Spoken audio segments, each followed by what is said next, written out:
Yep. The question is, do I want to... What avatar do I want to use for today? Also, I should probably stop that.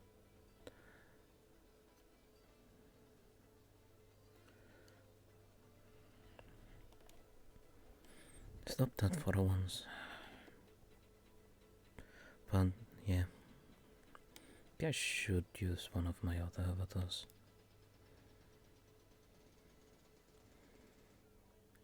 I mean, there's always Spark. I can use him, but what ifs? At this point, don't really have that much of a choice. And I kinda wanna test this out still, even though it's a little scuffy. But it works. Could be worse. Could be worse. Plus, I don't wanna get into bug mode today. Guess chilling is the best option for today.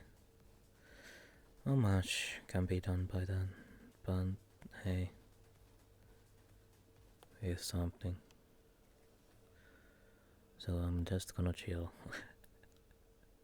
Today is just gonna be chill. Since Puck is unable to go to Blackstone and my other characters are not properly attired currently on that. Puck is in the Nordic land and Lila is somewhere in the abandoned town in another world. Fernando is not good idea in since I don't have access anymore since I deleted the files, so I can't even change him. And the updated version doesn't even have like facial expressions fully functional. I guess I could take this avatar, but I don't know what I can do with this. Haven't really given this avatar still personality. So it's just what it is. Can't do much about that. But doesn't stop me for trying. Green Boy is in situation I can't really use him, so I could chill as him, but it's not really optimized for chilling. That's the word for that.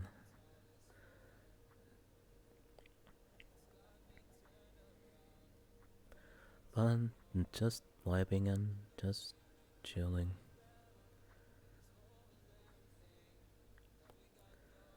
In the world that I like to chill anyways.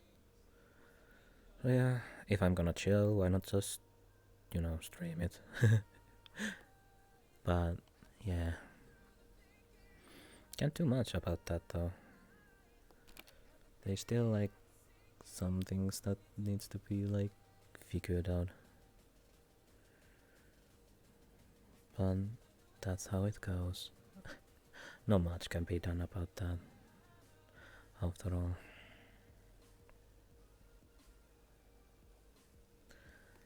I mean, I wonder if I can position myself a little bit more properly, I guess. Maybe if I do... I mean, this works. It's not that big of the deal. But the immersion is important. So... yeah. Just your boy being your boy. Just chilling. Can't do much about that though. And I am still reworking Puck's avatar to be actually like chill compatible. Because even this is like barely functional. Considering At least I can put my leg over my other leg without an issue. Because if I try to do that as a parkour, but it will just boop. It's gonna be like it's gonna be here. So it's not the bestly optimized for chilling. So that's that.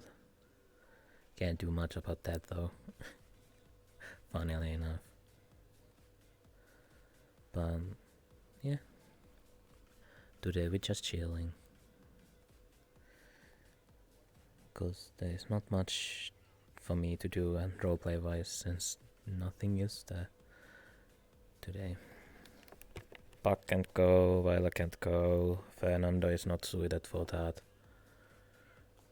This avatar has still no personality at all.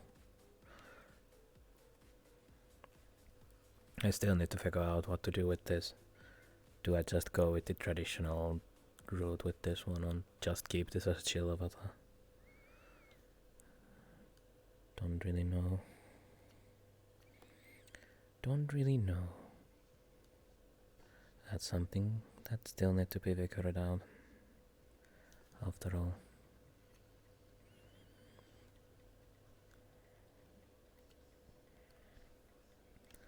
Plus, it's not that impossible anyways.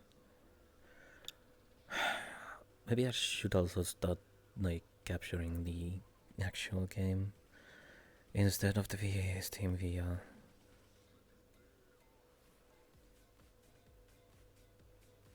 Because it seems to be the Steam VR that crashes more often. But can't do much. And here at least my ping is 45. Oh, FPS is 45. That's something. For yesterday's audios. The horror show that was yesterday with the Lax Fest.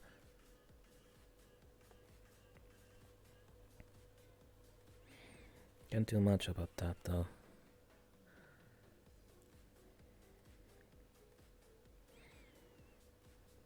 So yeah. He's just chilling. Nothing too special. Might go world hopping later. But for now I'm just gonna chill. Cause there is not much that I can do with that. But who knows what I'll figure out today. Let's see what's happening anyway. I mean, Blackstone is happening, but I can't go there, so that's out of the question for today.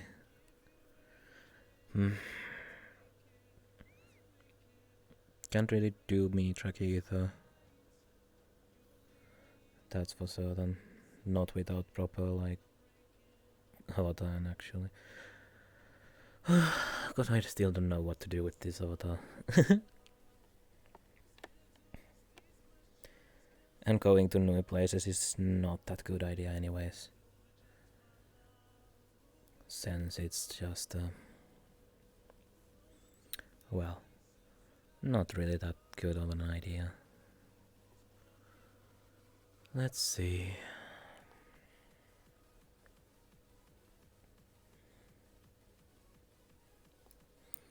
Let's see, what to,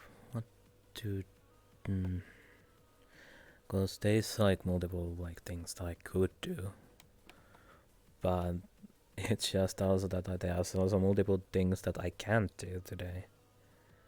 As much as I would like to go as Spark into Blackstone, I can't. And then there's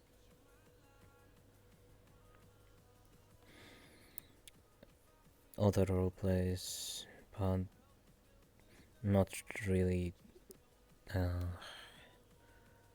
Well, some of them are a little bit too exciting, inducing. Not much, but still are. Plus, there are like multiple different kind of things that could be done, but can't do much of those. No roleplay today, so just gonna be chilling for once. As a chill avatar. So that's something. Could be worse. It really could. But doesn't matter though. Doesn't matter to me.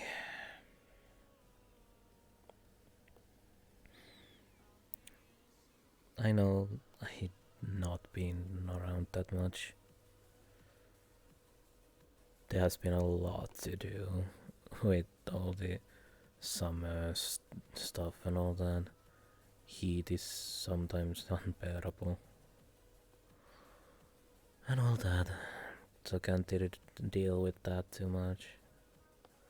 Then there is some other things that have prevented me from coming in, so roleplay has been in just hi. I'm just chilling today since Buck is not able to go today to the Flagstone because what happened like off screen yesterday.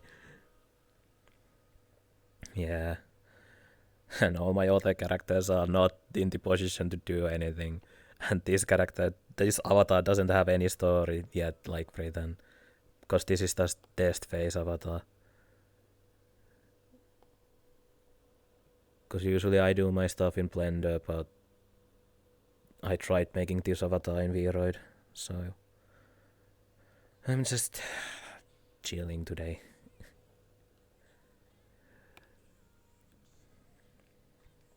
Because yeah, Blackstone has like... Blackstone is happening, but I can't go. So that's something.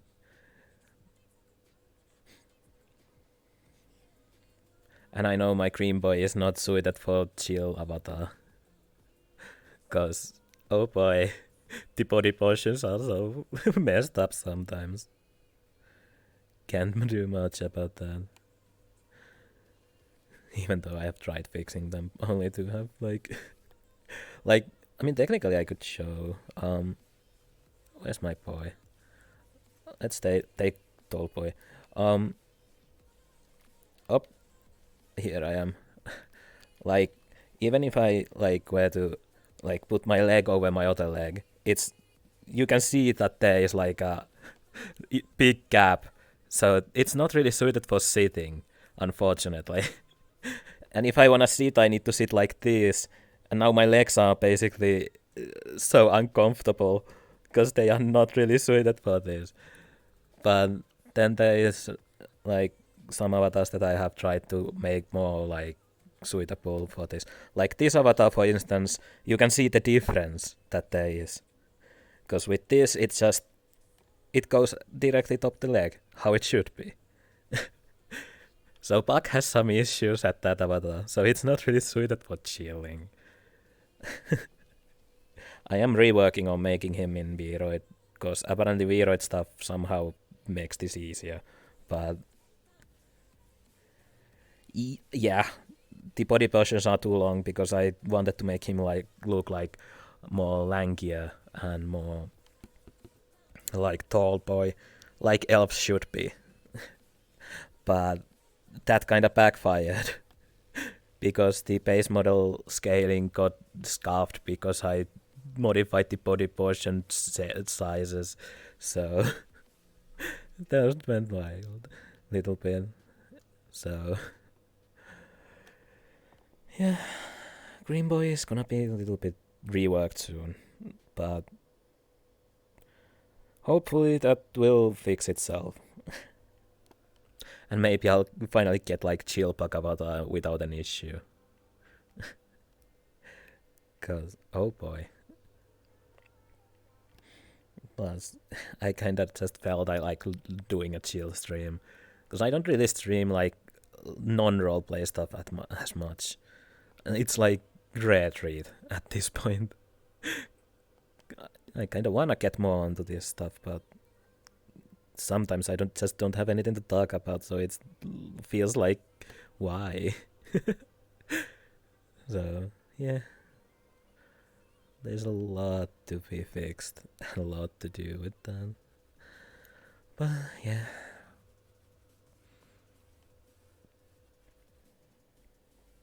Yep. I'm gonna just make him normal sized when I make him as a chill avatar. Cause oh boy, being tall is a menace. So, but then there is also uh, something that is in works that is even worse than that. Guess I could show you a little bit.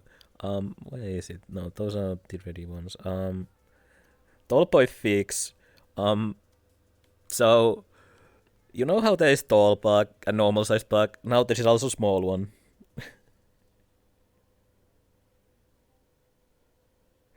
So there is also a small one, but it doesn't really do that much. But yeah.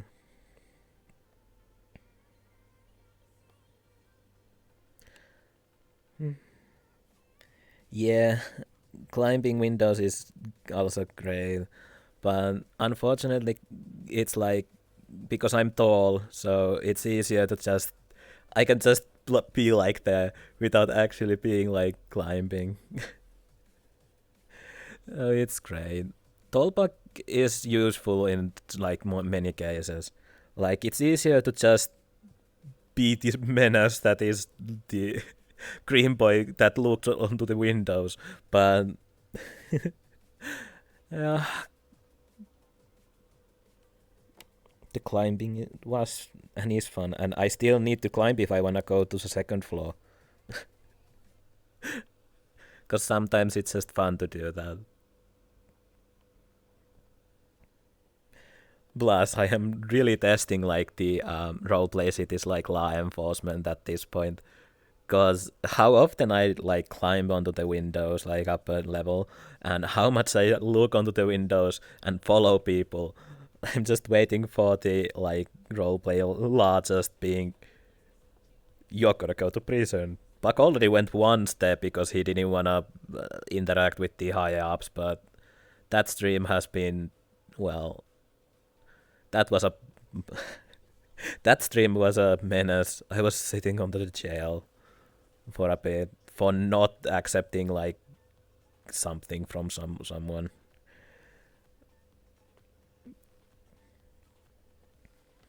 And oh boy, even after 2 years, I'm still like little anxiety. Like anxiety still hits me like real hard when I need to like be, when I'm put onto the point. It's like, huh? Because it's easy to do like improv when you can think about it. Yeah, it's fun, and best part is usually people can see him from the like lower level windows, like his legs or tail, and it's just it's just there. It's so fun. Uh, it's so fun. But yeah, but yesterday's show was something. But yeah, I just need to figure out more ways to make Bug even more nuisance. Since the invisibility, well, I tried making it so that people can still like see me like out of character, like the transparency. Um, but apparently, well, that didn't really work out. I don't really want to make an actual invisibility. I really don't want to do that because yeah, then you know that if someone sees you like that, they use nameplates. But yeah, I kind of just wanted to do that so that people would. There are some role players that like know what I'm doing with that, cause it's like supposed to be like that. Plus, it gives like an excuse to like other characters that actually have like detection skills to see him instead of using nameplates. That is a little bit cheating, considering all the situations. And then there is like oh, that has been it's not this, yeah.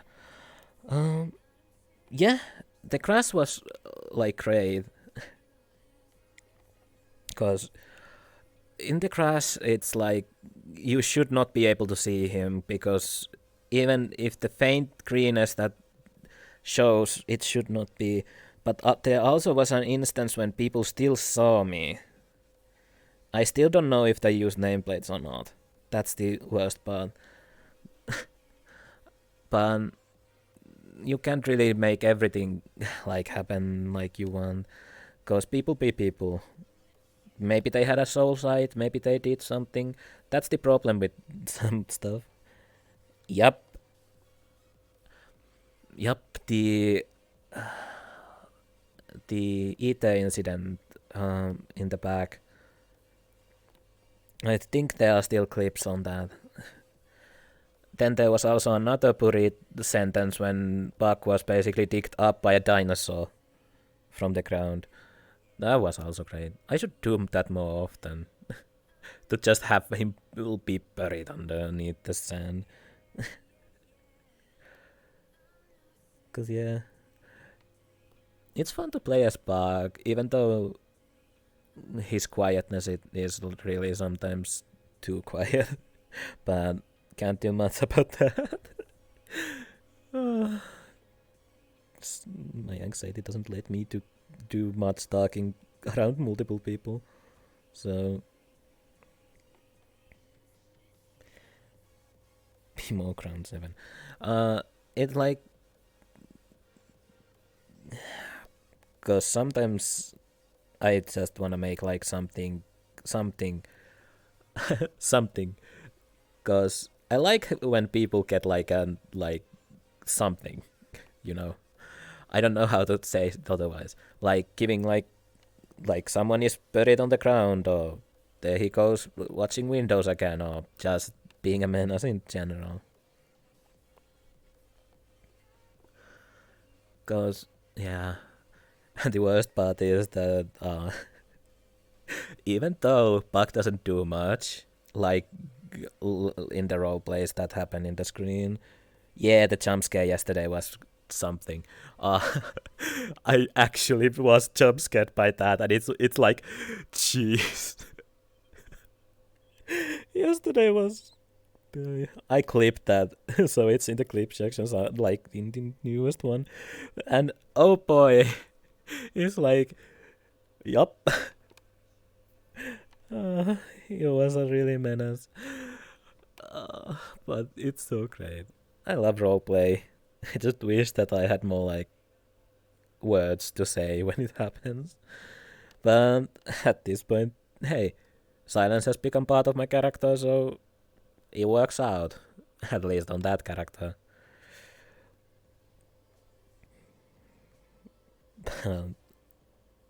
I still have much to like. I still have long ways to go to be actually like good role player. Yeah, looking at roleplay, I can get that since I used to do that like before I started. Cause once I found out like the VRChat roleplays, I kind of like binge watched a lot, and I tried to learn like the etiquettes and all that through the like other people. Cause the I used to watch like multiple like like mass vods and all that. And even to this day, when I see like the yeah, yeah, I basically that is what Bug does. He's just the silent like bystander basically. But hey, it still like also it gives me like chance to do that, and even after 2 years of doing this, it's like I still never get used to people. So it's just and the getting used to things is even worse when you see like some of the like role players that you used to like watch like years ago, and it's like anxiety levels too high kind of deal. Yeah.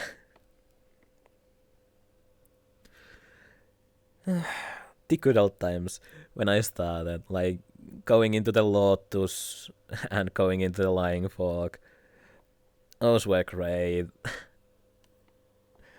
I love that. I used to like, even though in the Lotus it was mostly just me standing in the table for 3 hours. Uh, but hey, what can you do? So it really was great.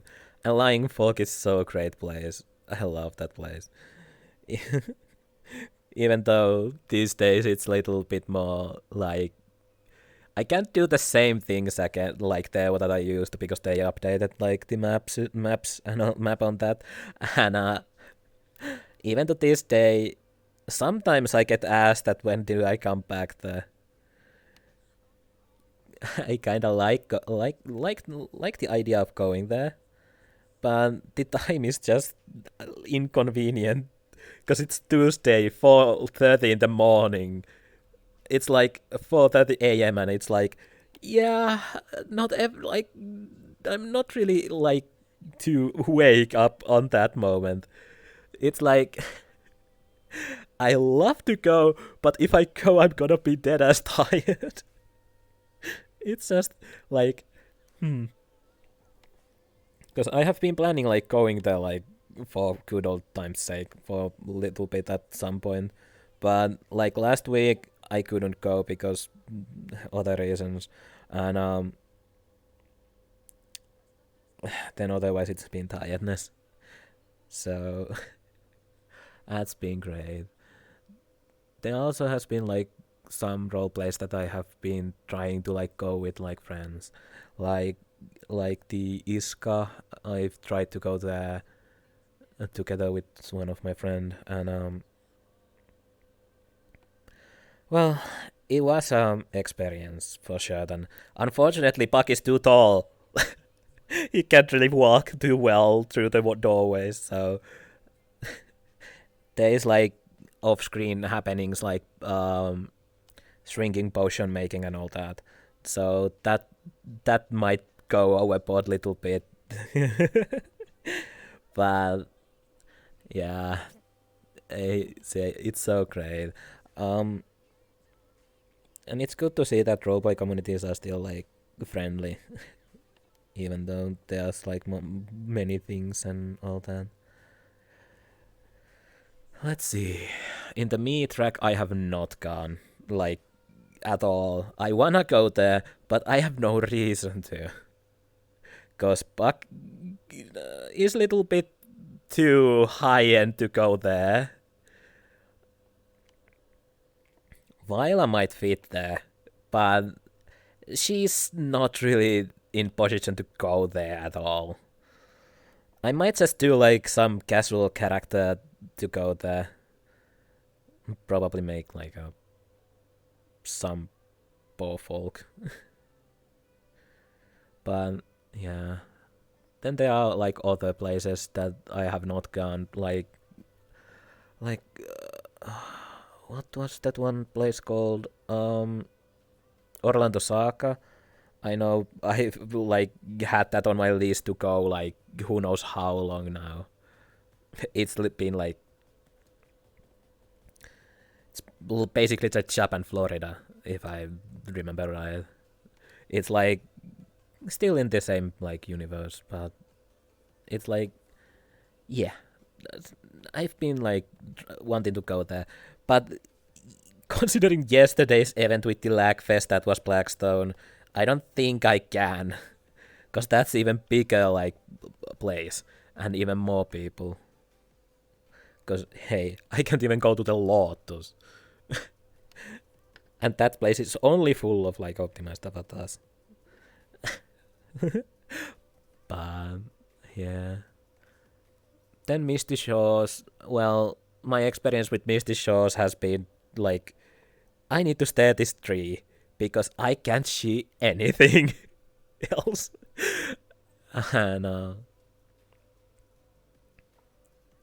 there has been like a lot of different stuff. There are like a lot. I mean, yeah, I could like make Buck. I mean, Buck was tree as a Christmas. He was a Christmas tree, so it's not impossible. I could actually make that happen now that I think about it. Not too far-fetched, considering transmutation is Buck's like favorite magic school. Transmutating him in like polymorphing into a tree. That's possible. Not impossible. And yeah. Then I still like need to like conceptualize some other stuff.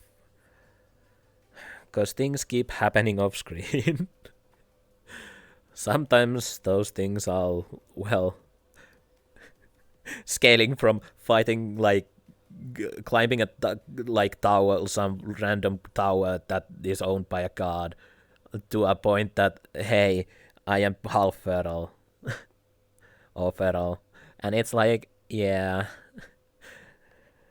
the off-screen like roleplay is like sometimes really hilarious because it lets me like play Puck as full potential, so to say, without me worrying about my anxiety. Because it's basically text roleplay. Sometimes it's word roleplay, but it doesn't come with like the like there are people too many.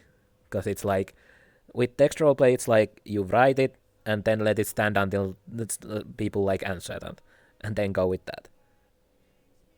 I don't do that much like text roleplay, but the amount that I do, it's like small bits and pieces, and sometimes they like forge into a great story. Yeah, Buck has been like, what was the recent one? Recently, like, Buck ate a witch. He basically ate a witch.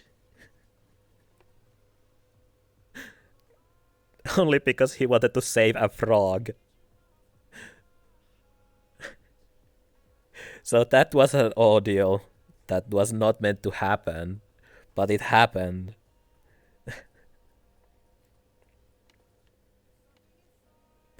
Yeah, and it's also great that when you play text roleplay, the dice, it's always the dice.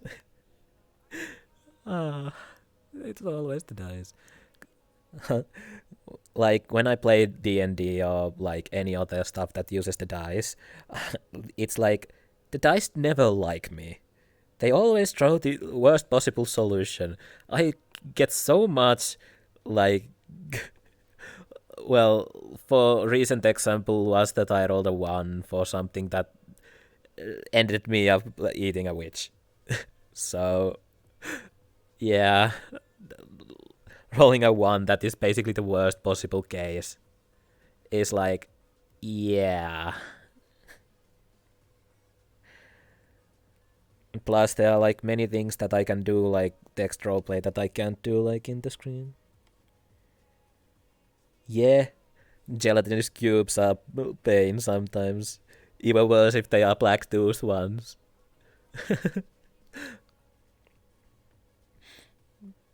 Cause yeah, I remember there was this one time when I played D&D, um, and there was this like cube. It ended up basically people were so stubborn that they tried to walk through a door because they thought that the air was just thick.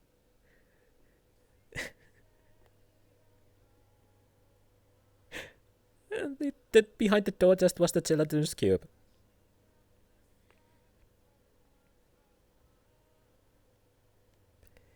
They were really stubborn.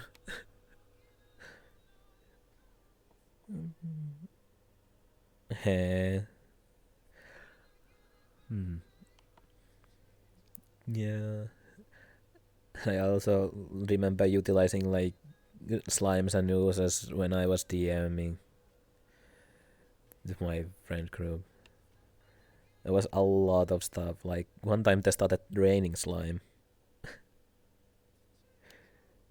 because they opened the cursed king's grave. I like how like my campaign basically ended them getting a giant mech and destroying a Darwin city. It was like, yup. Yeah.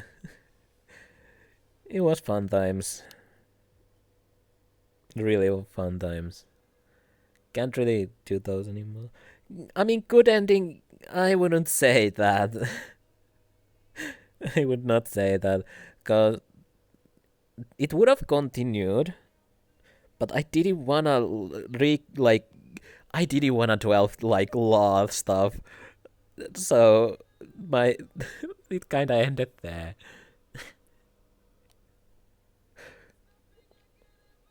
Because politics and laws and all that, I really don't wanna start reading like internet articles and like summaries on how they work.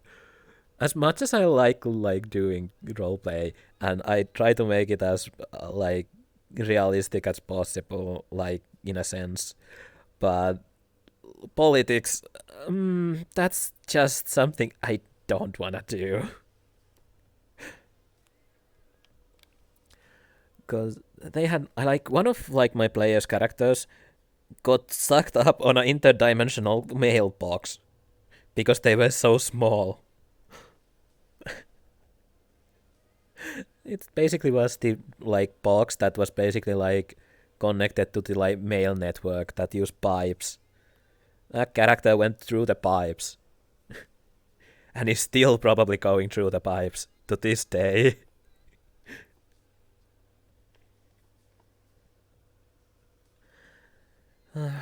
And one of my players like had this tarantula character, like half tarantula, like what's the word? Um, well, like the spider person, basically. Factory. I mean, yeah, it probably is like a pretty decent idea sometimes. Because sometimes, like people used to that, they end up doing the same thing they have done like in the like other games.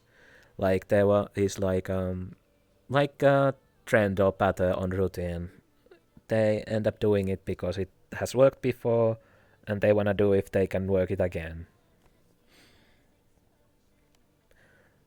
Um, Sometimes it's just really like hard thing to sometimes do things because most DMs are like fun over like rules. Not all of them. Some are polar opposite, and those are the worst kind. Following rules like by the book and not like adapting is like the worst. If your player wants to do like base, but that can like I don't know, pierce the heavens with it when the ball is hit. Sure, let them try. They will not succeed most likely, but it's like you can still do it. It will most likely fail, but it's still something. Oh boy. Like there was like one character that had this interdimensional door knuckle. That door knob that basically when you put it onto any door, you could open it and it opens a random portal to somewhere. And it's like, yep. And sometimes it was even underwater. It's like really great to just be a good like escape mechanic for people to escape like dungeons and all that. Even though it ends up usually being worse. uh.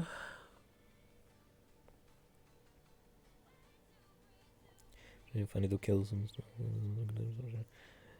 Yup. It's always priceless to like outsmart the DM basically. And even better if it's like by some dumb tactic that ends up working.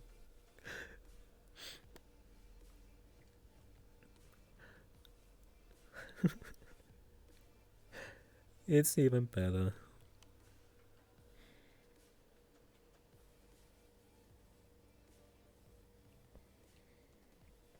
Because yeah, even the time when I was DMing, I was not the best DM at all. I basically did some things that are not that good things to do as DM. But yeah, I mean it's not impossible to like kill like powerful like mobs and things. Because sometimes you don't need to be powerful to like if you just use your smarts. Like rope goes a long way. You can basically just trip the mob and then pile onto them, or you can just wait until they sleep and then tie them up and do all that. Um, but in the combat like case, you can just improvise the like the best and the worst things. Yep, just no for the kneecaps. Just have the smallest player like character to go and just whack the knees. Or just buy Legos on the nearby store and throw them onto their legs. So it was a lot of hammer timing then. Oh boy. I can already see that being a funny thing. Blunt damage is underrated. Everybody uses swords or axes. So. Because surprise, surprise, blunt damage works against like plate armor pretty well.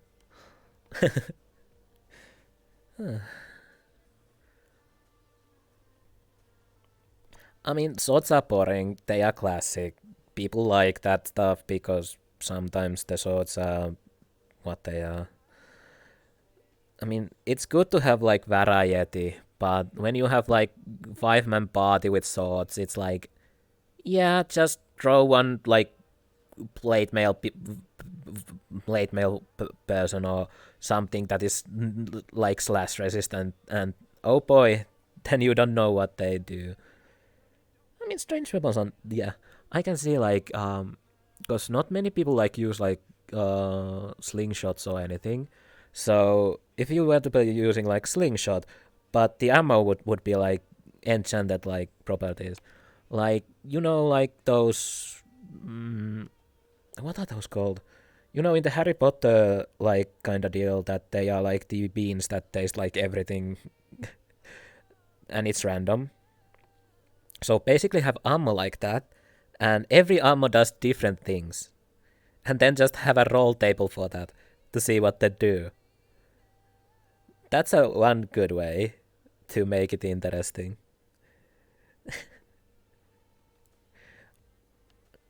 But I am also a little bit biased on because I like rolling and like RNG. So it's like I like to roll. And I like wild magic because it's great. Even extended wild magic table is even better. Suddenly turn into a helicopter. Um yeah. Constantly shoot and yeah, basically. Every turn that shoot and see what happens.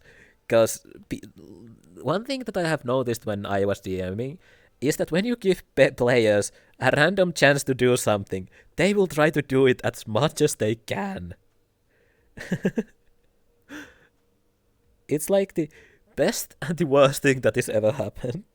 Yep, just slingshotting a pebble that ends up being like void infused.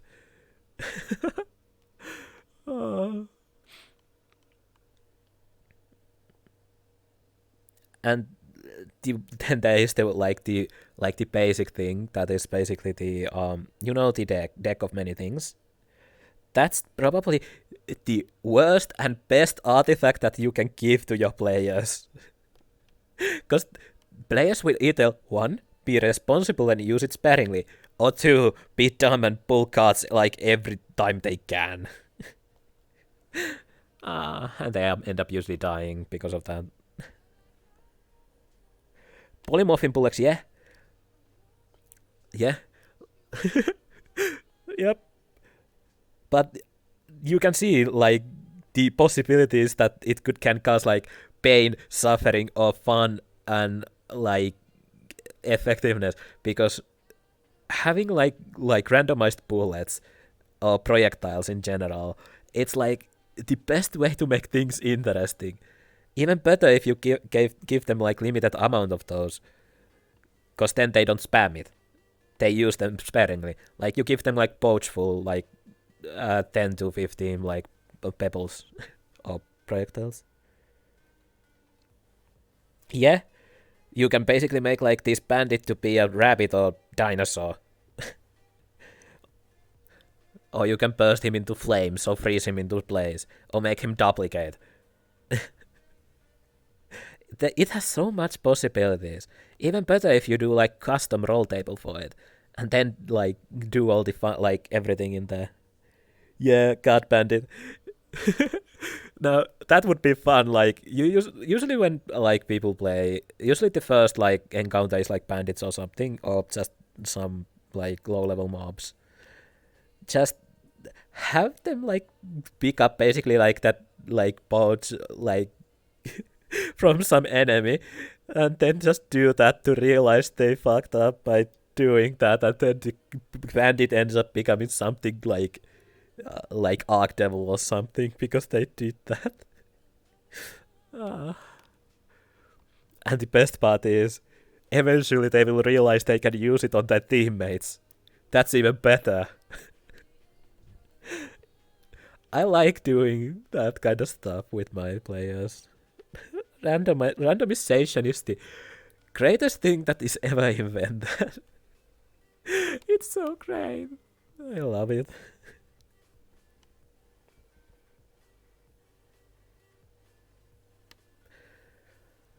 And of course, it doesn't always need to be randomized. You can give them, like, a dagger that turns things into a cheese. As long as it's, like, dagger sized. Oh boy. It's so great. Giving, like, random magic items. Yeah, I know excessive use of magic items is bad, but can't help it. Because sometimes it's like you get the idea to do some, like, funny item, and then you wanna just put it, like, and it's even better if you make it cursed. And something that doesn't make any sense, like, give them a cursed ring that makes them only speak plant, like, not plant, but like something specific, like talk, like, basically talk only apple. It's like, huh? Because also, random item that changes it. That's, as much as that sounds like a good idea, that can actually be really bad. Like, actual weapon, like, let's say Sword of Randomness. Yeah, it sounds like a good idea at first, but then you need to remember it has unlimited uses unless you limit it. Usually, like, charges are a good thing to use, but in most cases, people don't. And if it becomes unlimited use, that can really easily, like, overpower everything. Of course, you could also make it so that if you roll a 1, your weapon breaks. But it's like, as much as that sounds good idea, which is why I like to do, like, the projectiles more, because projectiles can be limited, like, properly. Like, give them like, X amount of this projectile, like arrows, pebbles, or throwing daggers. basically anything that is projectile. Because if you do that with a melee weapon, is like unless you limit the charges, the players will use it at every single time. That's a both good and bad thing. Because at some point the game changes. It's no longer an adventure. Is what does this weapon do now? Game. Of course, the player enjoyment is the #1 priority that everyone has from. I mean, yeah, it's like it's normal to basically have like as a DM like random roll tables for like exactly like potions or scrolls, like consumables in general. That's like the best thing to determine. Even though sometimes you need to limit like the roll tables because sometimes they end up being like wish scrolls, and those are mess. When players use a wish and they wish that X thing never happened, yeah, it's like retconning its finest. But it's still something like random potions are like thing, and of course like determining like the loot that they find in like dungeons, like in the chests, that's already randomized. So technically, they like should not be like as like potion of randomness, because the potion is already randomed. Also, the best thing that you can do to your players, put a weapon, like magic weapon, in like somewhere where it's like in the forge or like some fiery place. But instead of the sword being like a fire weapon, you make it like something completely different. Like make it like water infused or lightning infused or something. Even better, oil infused. Randomize a random. Yup. Randomizing randomness. It's like probably the best thing and worst to think about.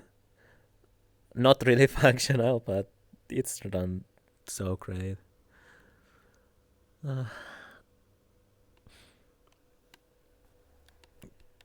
But in the end, every like randomness that D&D has is basically wild magic in general.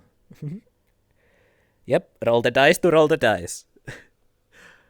Because I know like there have been like some DMs that actually have done that they have like roll table for every dice roll.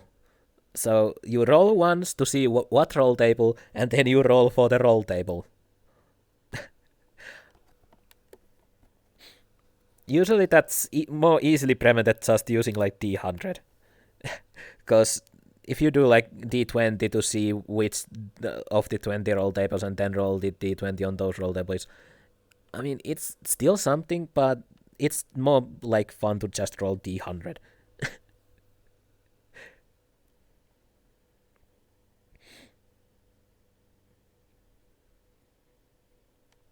But yeah. And of course, like, for example, myself, the dice gods don't like me. My rolls are usually shit, or they are good when they should not be. It's like the best and the worst thing. Yeah. Mm.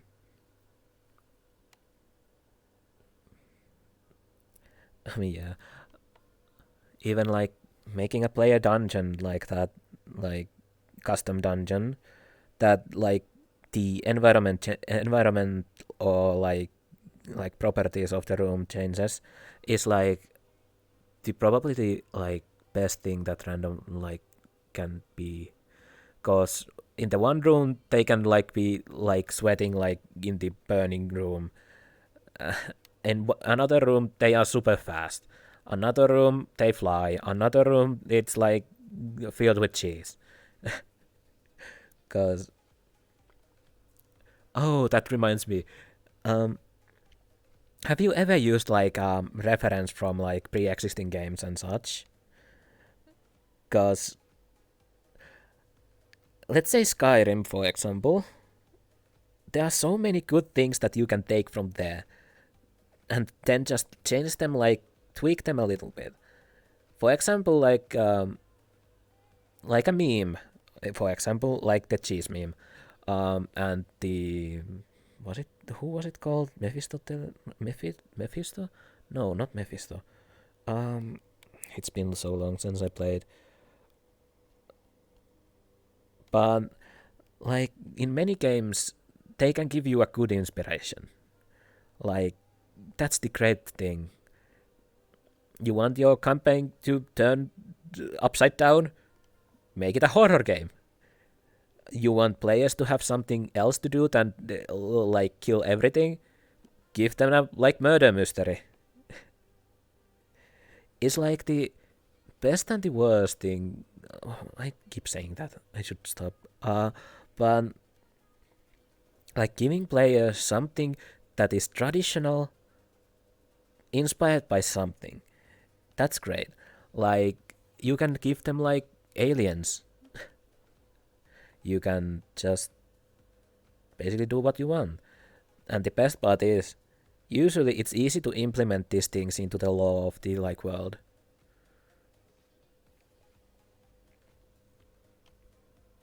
Because in my stuff, it's basically multiple continents with different kind of stuff, like generalized, like this continent has this species and this species specializes in this. And then, of course, you can also do like one continent that is just wild, no knowledge on what there actually is, and you can make that aliens game from there. So that's one example, and there is always like what was that one that I used?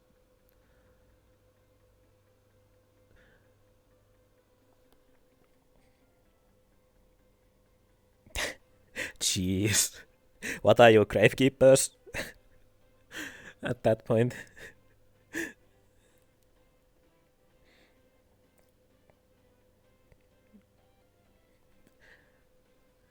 I mean, some people just have they know what they are doing at some stuff and they end up only doing that. I mean, I can see that if it's like a campaign that you are like gravekeepers or grave tenders, I can see why everything would happen in a graveyards. So, but when you know that it's basically that if you find like holy weapon or something and it keeps like giving you constantly undeads, it's like after that it's gonna be easy. But I only used graveyard like I think once, and even that was like a ghost. I think I have used like cursed manors and cultists like a lot. Like there was this one house in the swamp where Mayor's daughter was being held by the cultist, and the manor was also haunted. So it was like they went there. They succeeded on saving that girl before it got like. Because here's the thing that players never expect: give them a timer. Because when you put timer up, they don't know, and especially if you don't tell what it is. It's great. It's something that you can't really do many times, like in the campaign, but once you do it, they never expect it. Like, giving them a timer. In my case, it was timer for until the daughter was sacrificed. But, yeah. Yeah, you can see that. But it was like, oh boy. Timers can be used in good or bad ways, and it's like the best. Jeez. I hope you get resurrected. um, but yeah. It's like so great.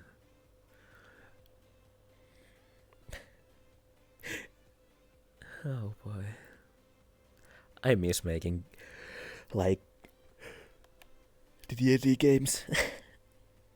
But I can't do that anymore.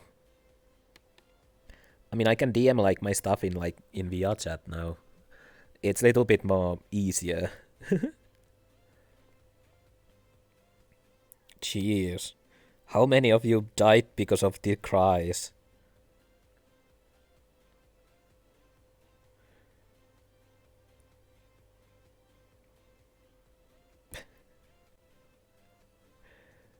Because cry of the banshee is the one of the worst things that you could have when you're fighting against them without proper equipment. Oh boy.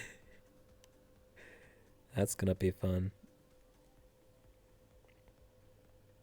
Ah.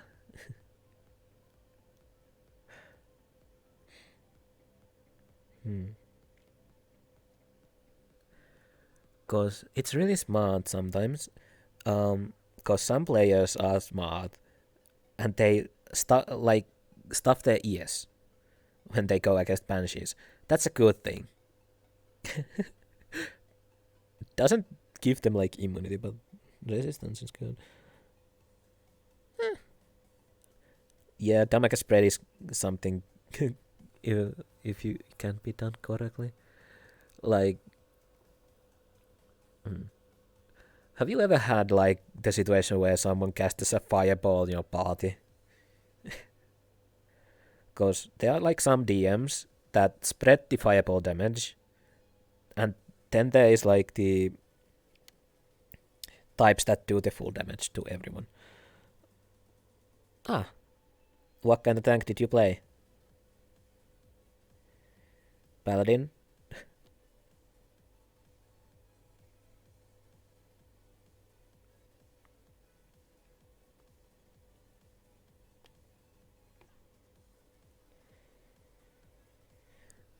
Because there are so many good tank classes.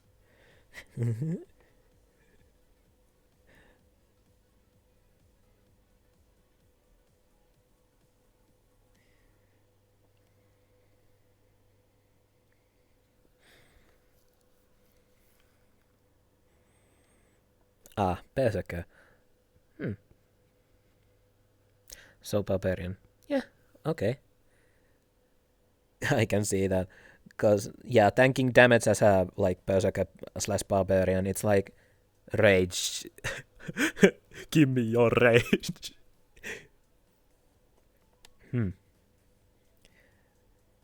I assumed you had, like, magic items or something to deal with the, like corporal bodies at that point.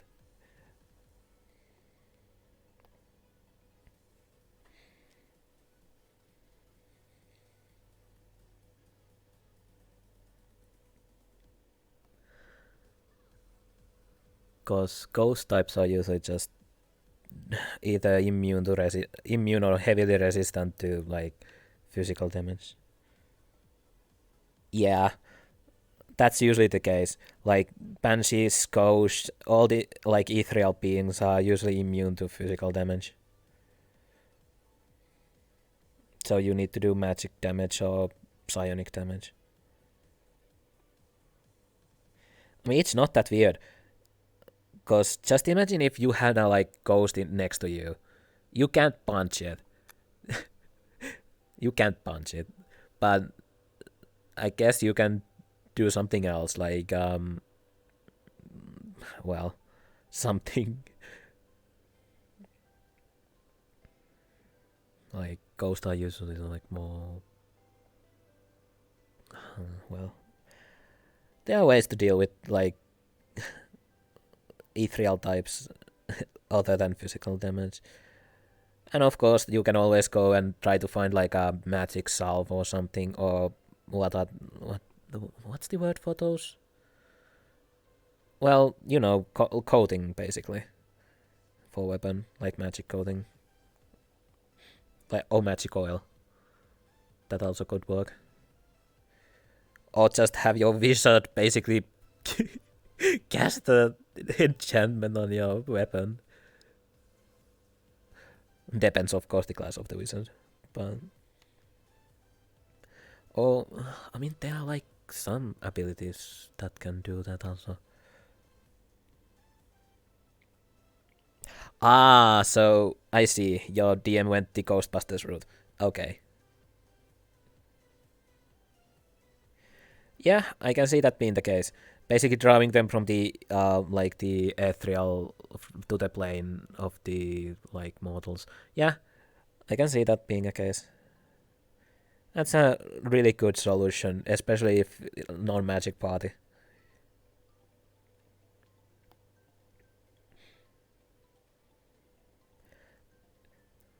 Like myself, I like playing just clerics because I can just sacred fire everything. Cantrips for the win.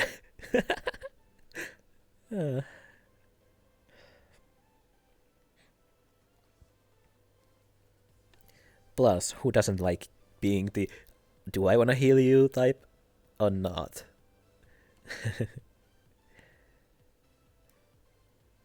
Because the last cleric that I played was a like touch spell cleric, and he basically used like inflict wounds and healing touch. It's like, and which one are you gonna get? Are you friends with this character or not? If you have been mean, you get inflict wounds. But I mean, yeah, I can see that being the case because um, that would probably attract like the ghost to deal with that first. Like, this is pulling us here. We need to deal with this. I can see that being the case.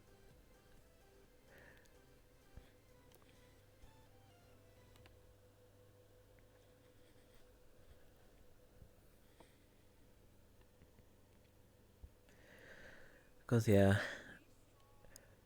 Also, it's sometimes fun because the good DMs, like, yeah,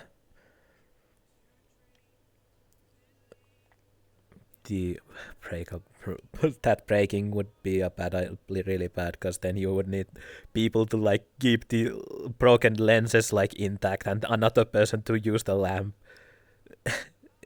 Depending, of course, if that's allowed. But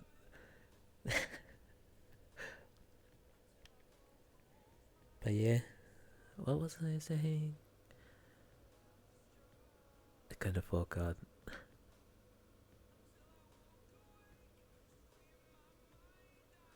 Oh well.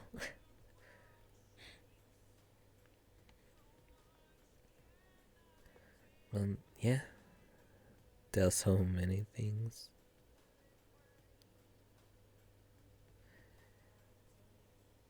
I mean, I can see them being expensive. It's not like every day that you come across a lamp that can make ghosts like vulnerable to physical damage.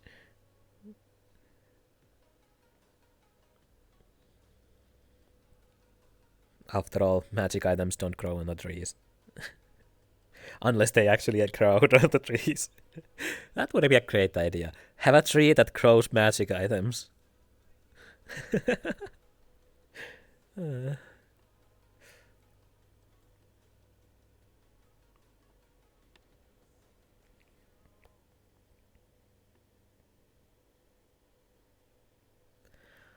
Yeah. There's so many like good stuff. Yeah. Yeah. Banshees are high level compared to the like many stuff. I mean, yeah, that's. Jeez.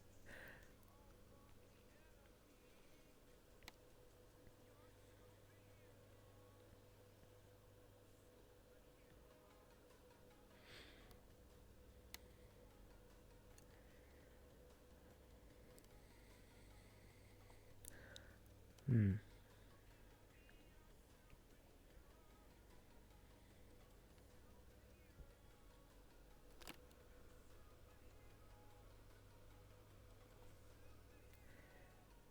Oh boy.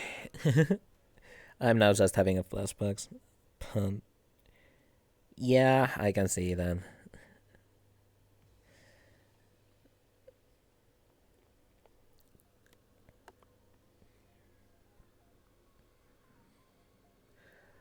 Oh, right. When I did my whole Haunted Mansion thing, I used a voice changer to make like the sounds of like ghosts.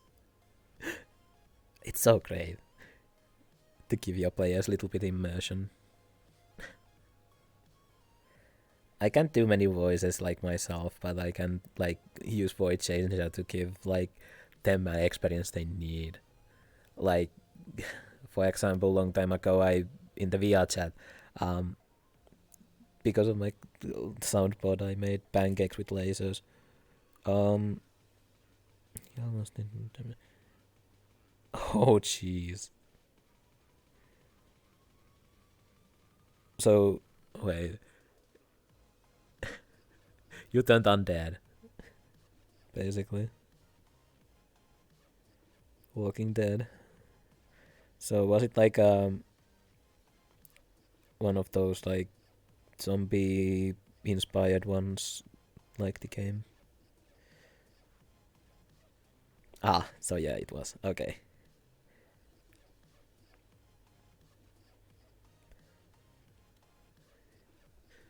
Miasma. Yeah.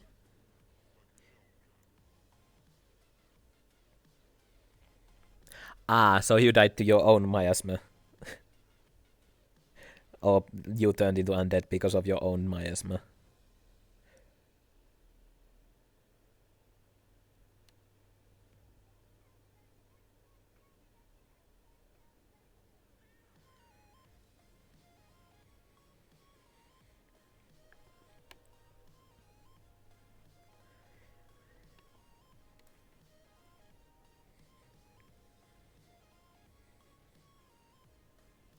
Well, yeah.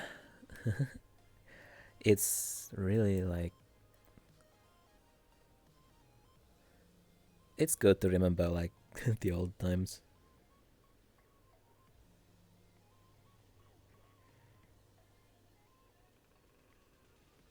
Hmm. Uh, okay, I'm starting to see how that campaign works. Hmm.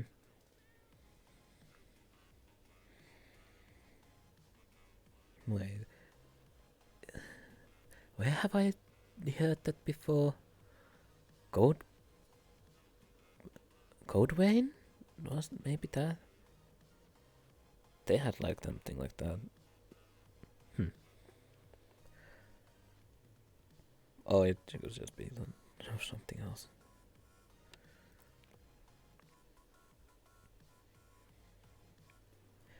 Oh yeah. Zombie campaign. Jeez.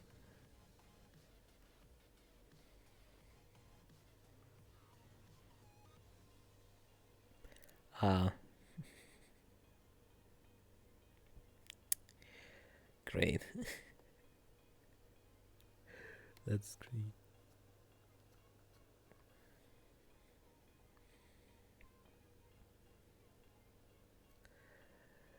Oh boy. Drawing a one is probably the great moments usually. Cause yeah, he's like limit sometimes on like what can happen. The best part is if your DM is like great, they usually describe like the worst like possible case that happens. Sometimes they ask the player to describe that, but usually that happens only if they know that the player can do that. But yeah, rolling a one, like having a barbarian throw a halfling. So yeah, that's a nice little touch. Adds a little bit more realism onto that. Um, Play as a zombie. Yeah, because that means less work to DM. So I can see why he would do that. they. I don't like gender terms. They are not in my language, anyways. Hmm. But yeah, it's really great sometimes. Cause I hope like your DM is like one of the good ones. I really hope that. Cause some DMs are just, oh boy.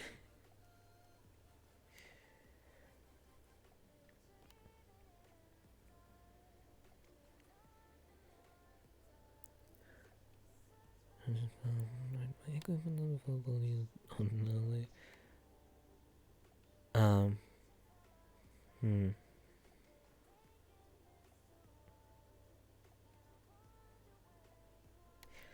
Uh. Hmm. Little bit sabotage. Hey. That's something.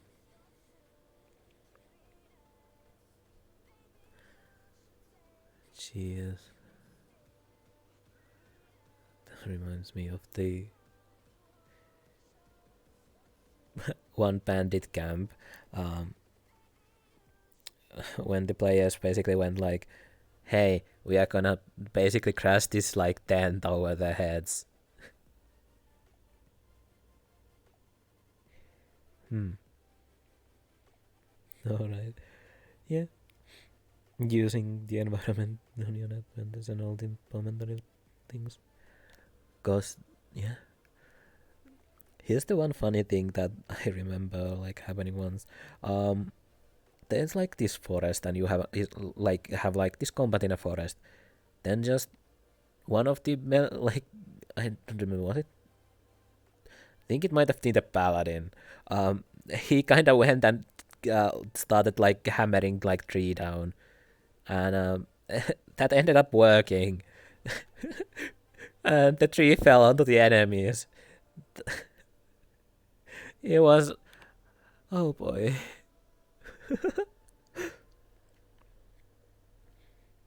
So yeah, using environment on your advantage is a great thing.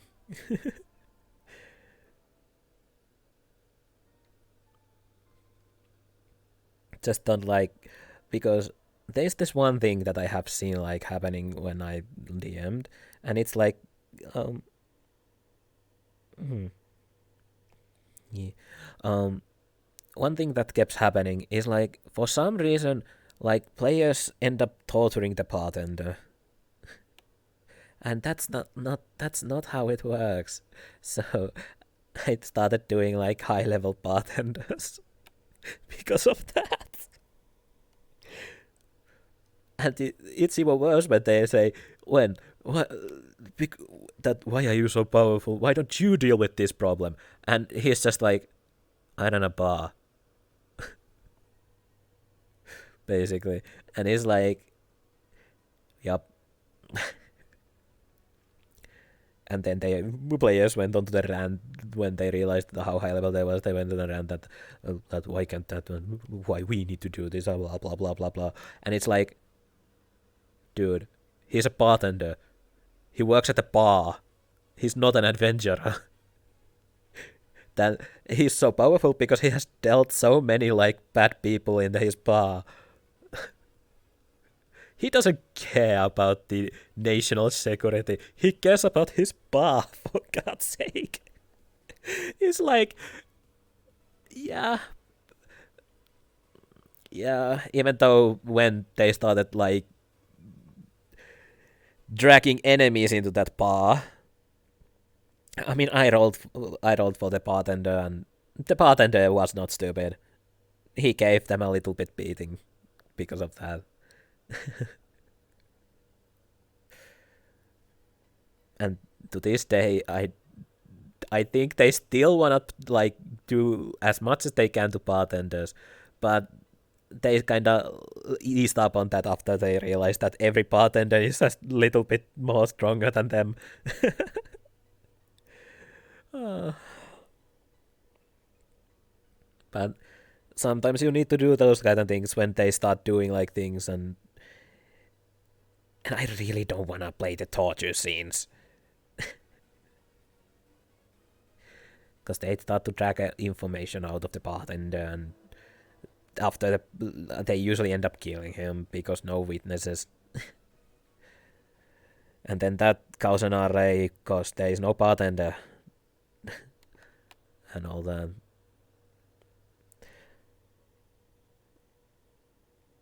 I mean, yeah, but most of the bartenders have like guns. Like the armored fella has a gun. Bastic has a gun. I don't know about the sheep lady that some scared me yesterday, but also we did witness the whole Disney princess versus the bar. So that's something. Yeah, just having this Disney princess that is basically dodging every single ball is like, yep, just more guns. Yeah, because there's like this afterlife bar that is in basically cyberpunk version in the metaverse, and I remember I was there once and they started firing guns everywhere. Everybody takes out their gun, like gun. It's like like Texas standoff there. Oh boy, that was like really fun time to be there. Not that like, I mean, yeah, it's called metaverse. It's not like the, because unfortunately there is this certain company that uses the same name on their product, and it's so bad. The metaverse is just collective compilation of roleplays in VRChat, which is why it's called metaverse.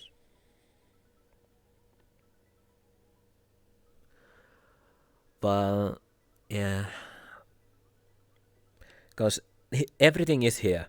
All the stories that combine here, basically. It's the collection that just is. From steampunk bar, like Blackstone is basically like steampunk city, to like high sci-fi like place like Safira City and all those, and to the cyberpunk metaverse, and there are also like other things like, I know there is like this SCP like roleplay somewhere, and like there is also like some other things. Of course, people are starting to like make more like non-metaverse roleplays, like these private ones, and that's a good idea if you want to keep like the Meet Hamsky's bar is also part of the metaverse, because that's in the Safira City, I think, waterfront district. So like Mitrak, his bar, it's there. So Hamsky is great individual. I've not interacted with him much, but the few times I have, it's been positive.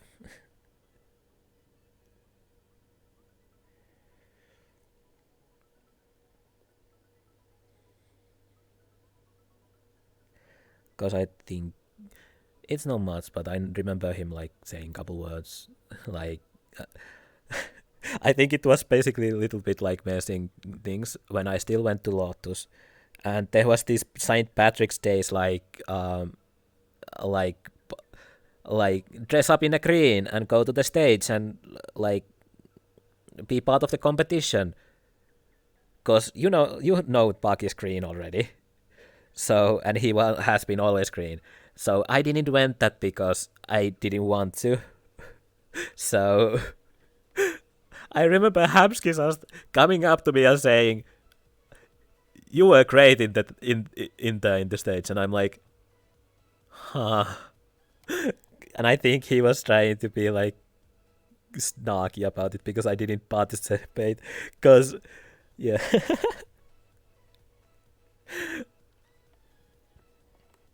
Yeah, I didn't want to do that because I couldn't even see cause stuff. But yeah, it's one of the like few moments that I remember having with him. Like there was this another moment in the like onsen that was basically following around this. I don't remember what was he.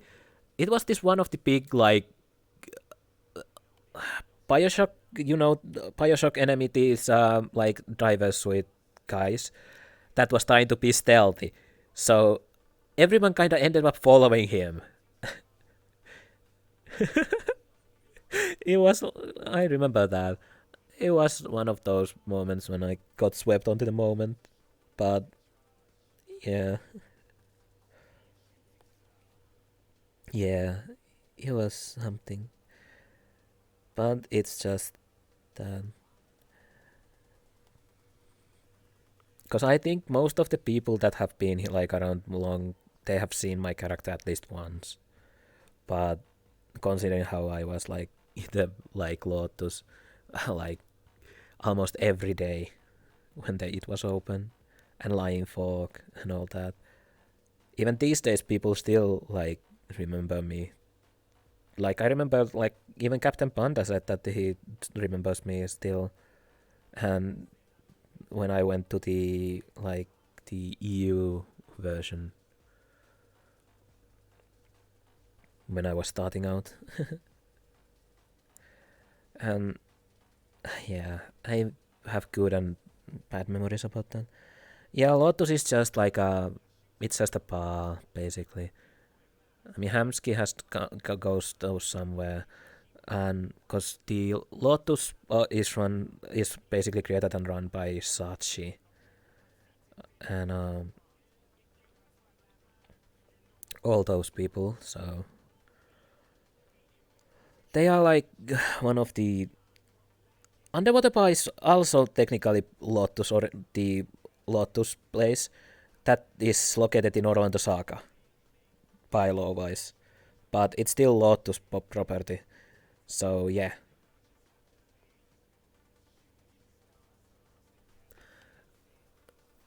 cause there is like the casino, garden. On I think garden is these days the under like the water version, and then there is onsen. But yeah, I mean it's not that impossible. Sachi has like Sachi is like one of the like most prominent like role players around. He's like the guy basically.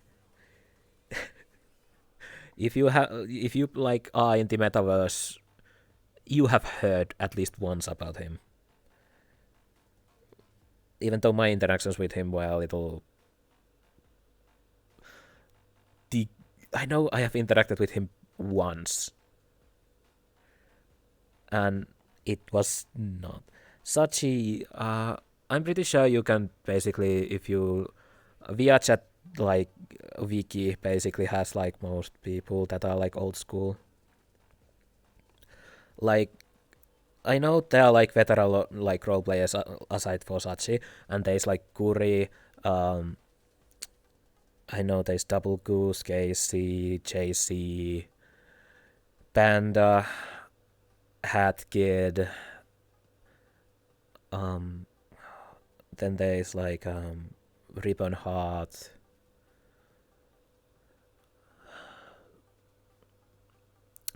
That's at least the ones that I can quickly remember.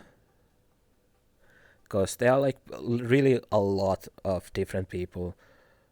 Really a lot of good role players. Heck, I even look up some of them. Because I, from the times when I like started watching like VRChat roleplay, like over 2 years ago. Like before I started like VR my own. So it's just that because I like D&D. I always have liked D&D, and the metaverse was like the like roleplay in VRChat was basically the thing that it was like I want this. I want to be part of this. So even these days, I don't contribute that much. But I know that I have like some like stuff. Cause there is like a lot of like I mean, running a potion shop, you can make a difference on that. Just having someone buy a potion and then in somewhere elsewhere it will save someone. Who knows? I have no clue where my potions go.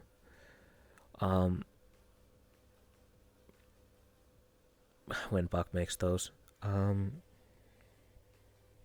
I have not watched like any like streams in recent like years, cause one, it reminds me how I still have much to learn, and two, because I am part of the metaverse roleplay, I don't want to spoil stuff, especially since Buck already is like information people, so I don't want to mix up his knowledge accidentally.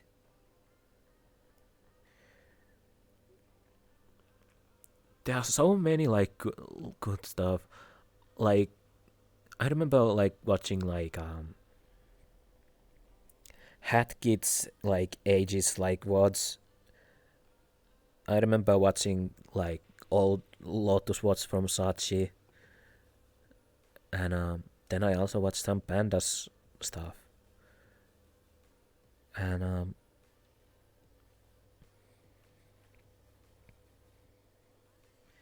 I also remember like watching some stuff, but oh boy, it. I know I'm rambling at this point, and I probably should not, but it's just I love roleplay. That's the end and start of it. I wanna be real. I just want to be good enough on that people don't just be like that. People don't just think that he's bad. Basically, that's about it. Cause I know people, but I don't know people. Yeah, Luna, wasn't that the Sachi's one of Sachi's daughters, the fish or the shark? There's also other Lunas. Like there's this one like small Luna, then there's the Drow Luna. So Luna is really common name. It can be any one of those.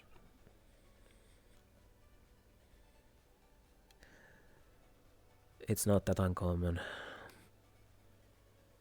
No, it's common name to use. Like they have so many good role players. I do what I can, but yeah, Luna Kasai. Oh, Luna Kasai, that's the same person that plays the Sachi's daughter, like Calypso. Um, and Luna Kasai is also, if I remember correctly, the pirate roleplay owner. And I think she has like was he with Dexter? Probably. Um, but yeah, Luna Kasai. That's one of the yeah. Cause I have seen like her like in some like small watch clips and all that, and then there was this whole ordeal that happened at some point that made me actually interested on watching some stuff, but not recently, but like a year ago or so. Um, and I think she was also one who did the Tower of Champions kind of thing,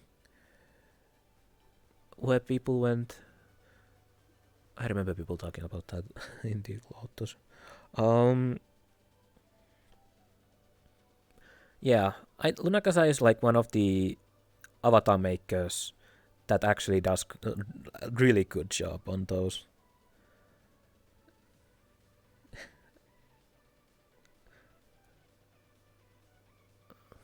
And yeah, she seems to be working well with some like content roleplay content like roleplay content in general in metaverse. So it's great to see that things are here.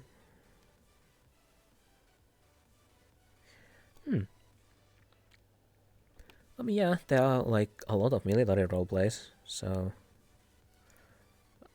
some of them, like I know there is like this one that is I think was, but it's not part of the metaverse, but it's Black Wolf Rebellion or something. It's mostly based, if I remember correctly. But yeah, I can see some people like the military stuff. So it's not that uncommon to see. Because even recently, in like the Safira City role plays, they were like what was it again? The zombie thing happened. So people were fighting zombies in some part of the Safira, and just that was happening, and such does made those happen. I ended up watching a couple of those point of views from his perspective, because he was DMing the whole thing. It's so great. I can only dream of being that like good at that stuff. But I DM what I can, do like my own stuff, and I'll roleplay what I can as my characters. And one day, hopefully, I'll get over my anxiety, so I can just do. I'm not. I.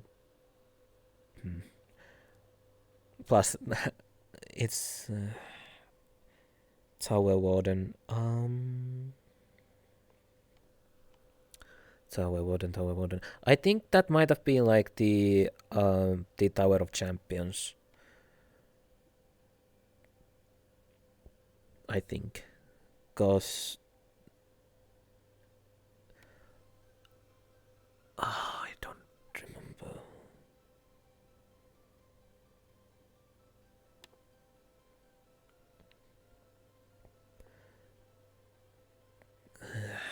It's I don't know. I am trying to remember stuff, but it's been like long since I have heard like anything from that up front.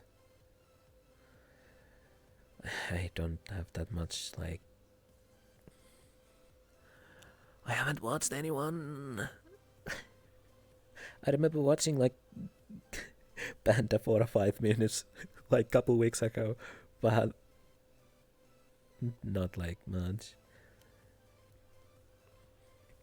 Plus, I use my alt account to watch stuff, anyways.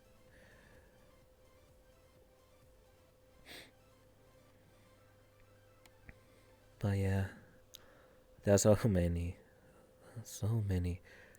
Cause if you delve like too deep into it, you'll find like good like streamers that roleplay. For example, Hatkid is one of those. Like I sometimes even go watch like back like the old stuff that he had.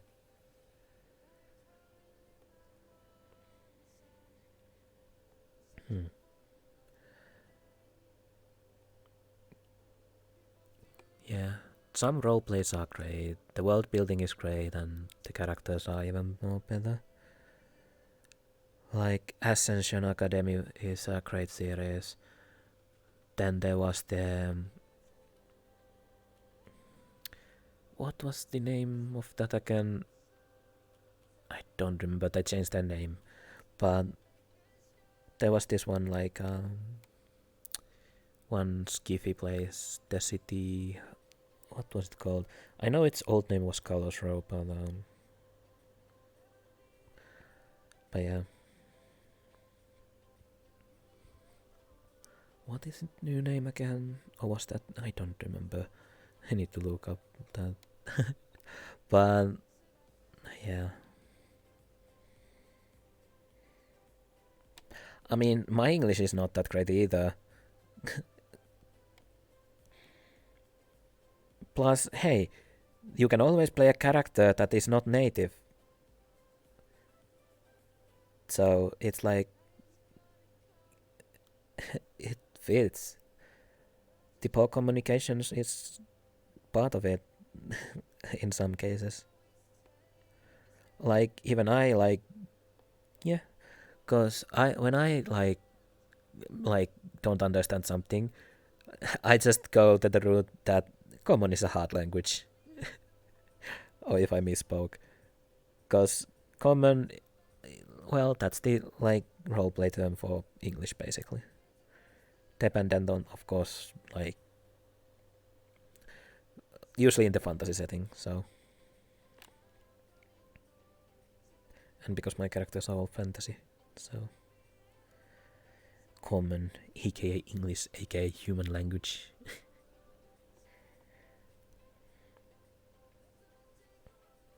The best part is that there are also some some stuff that you can utilize, you can implement your own language and just speak that speak that basically, because some people have done that before. Like they speak something completely different language, but it's also part of their character. And some people understand it and then they do that. It's like like how I implement mine, my own. I basically implemented as a northern accent of the Sylvan. So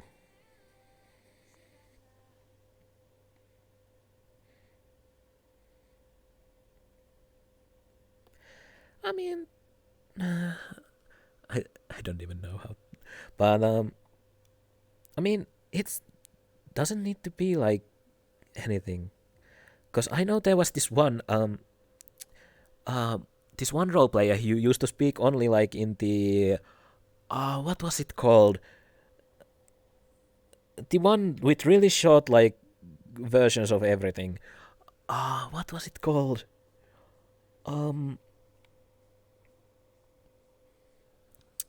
Because there was I don't remember, but there was this language that basically is ununderstandable.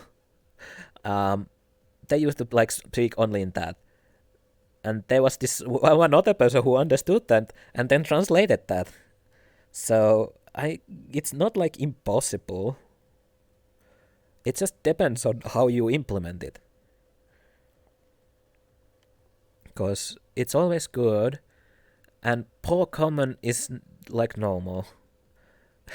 So, oh boy. Because even I have sometimes trouble, because I actually need to think what I say.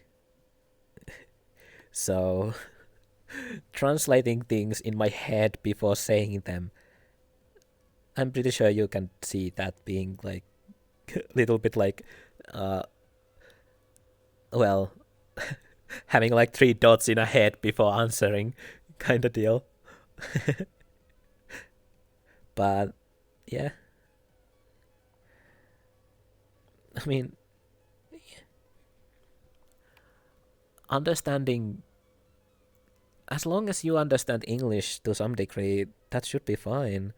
You just need to create a character that fits on that. Of course, the more you hang around English people, the more you more you start talking about English. So that's how it goes. I've been in the internet way too long, and I basically most times think on English because of that, even though my words are not the fluent. But yeah, language barrier can be broken, and you can also make it a character trait. And even better, you can make him talk poor common in purpose.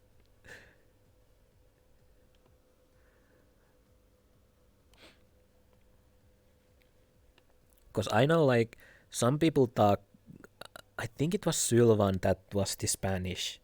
So people like talk like if they like find other Spanish people, they start talking on that, and then they just say that they were talking to Sylvan.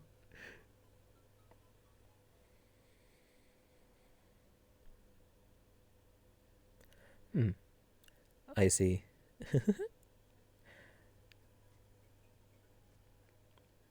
Hmm. Yeah, but hey, at least you are learning. That's a good thing. Jeez. Even I have like slowly learned like Spanish through Duolingo, but yeah, slowly. But still, it's like interesting. I mean, that's cool. That's good to hear. Even though it's just me staring into windows. But yeah,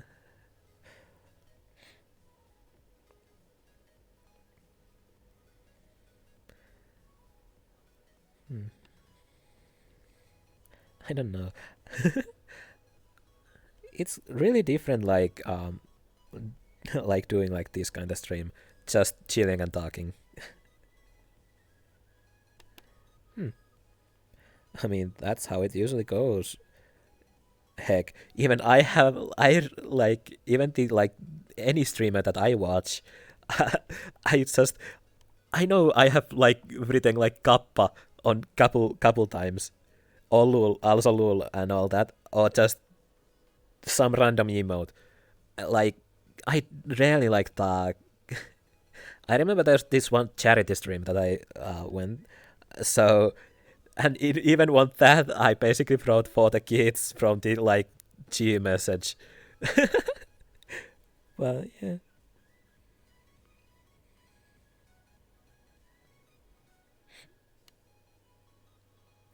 yeah, because I can see like my accent getting in the way, because my Finnish accent can like overpower some words. But yeah, but hey,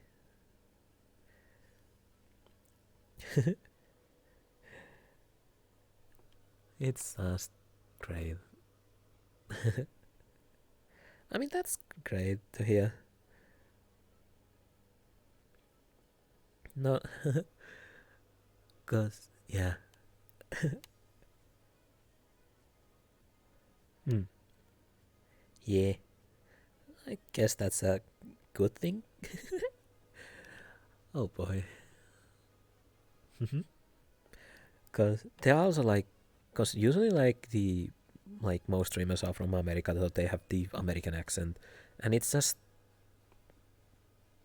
American accent. It sounds at this point so normal, and then you go watch like someone who is not American, and oh boy, like there's like few streamers that are like Spanish. You can hear that on their voice. Like it's just uh, America is what it is, and my opinion, it's land of scam instead of land of freedom, on my opinion. But that's my opinion, and we'll leave it at that. But yeah, America is a mess. But hey, I live in Finland, so I'm just having a really warm summers and really cold winters. So yeah.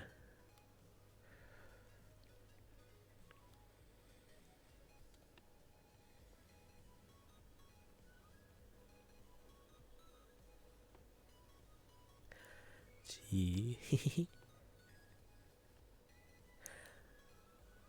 Hmm.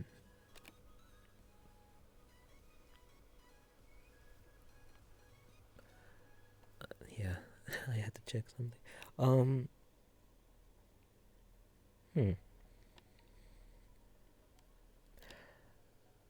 Yeah, I haven't been like in the like.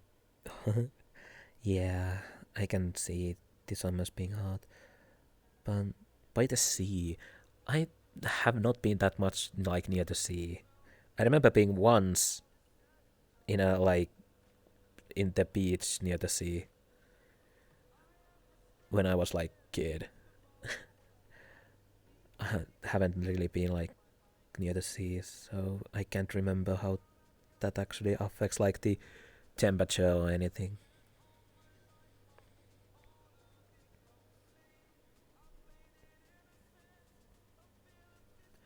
Hmm. I see.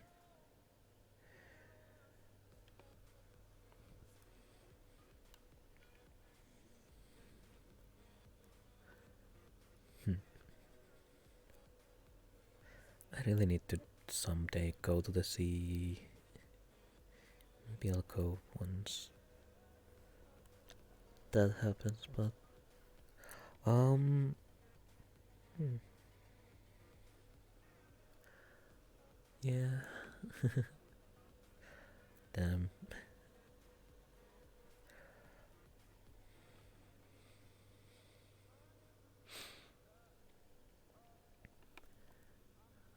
it's really something. I'm sorry, I'm a little bit like having flashbacks. But yeah, yeah.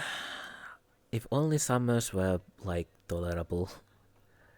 Like I like the like spring and like fall.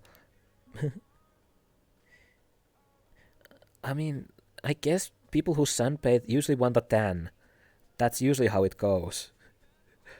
Cause getting tan from sun is probably like the normal thing to do.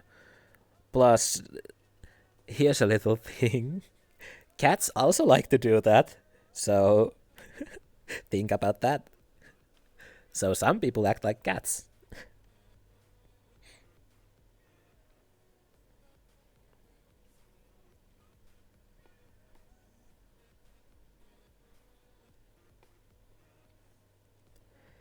Hmm.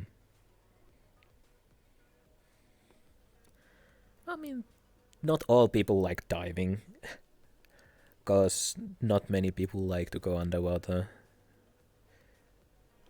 Even I don't know if I could do that, but mostly because I have not thought of that. But I guess diving, like, some ways. Well, that's great. But I can see it being, like, good thing, like, diving in some clear waters and just going, like, somewhere, like, watching the sea life underwater. Like, coral reefs and, like, whatever there is.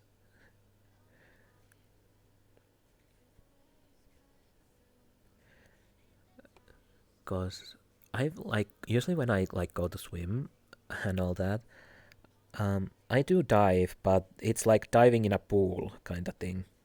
So it's not literally like actual diving.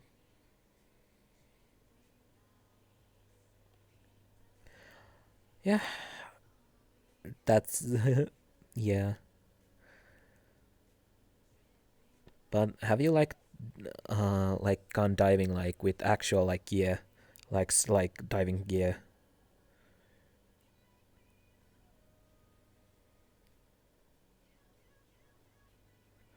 Plus, people get worried all the time, so and it's understandable.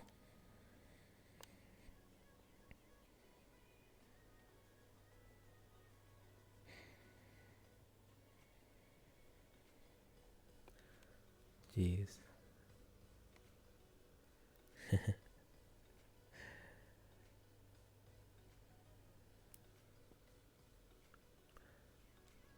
Mm. Ah, okay. I mean, yeah, I can see that. Some people just have like more like air capacity on their lungs to be underwater more.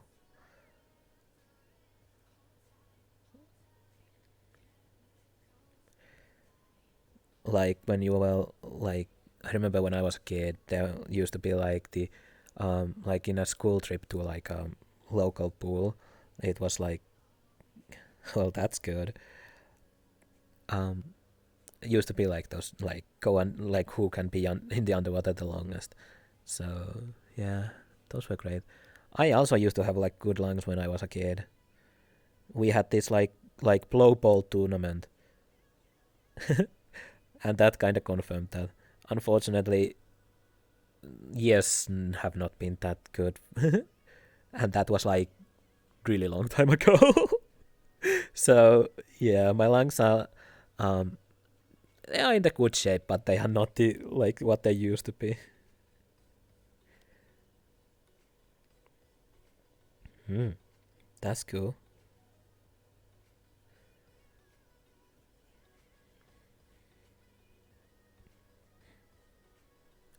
But yeah,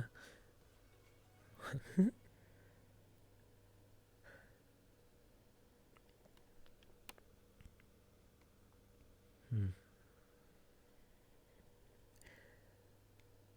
It's good to have like good lungs.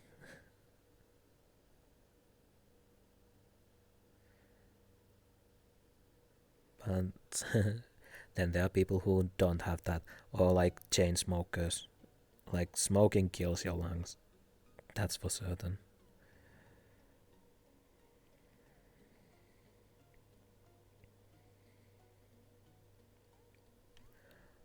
Ah, yeah, yeah, making people laugh. Yeah.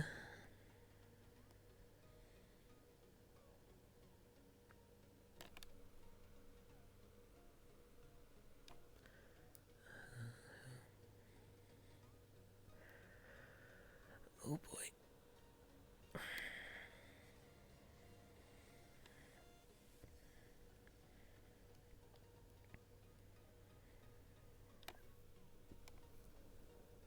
Jeez, I need to stand up for a bit.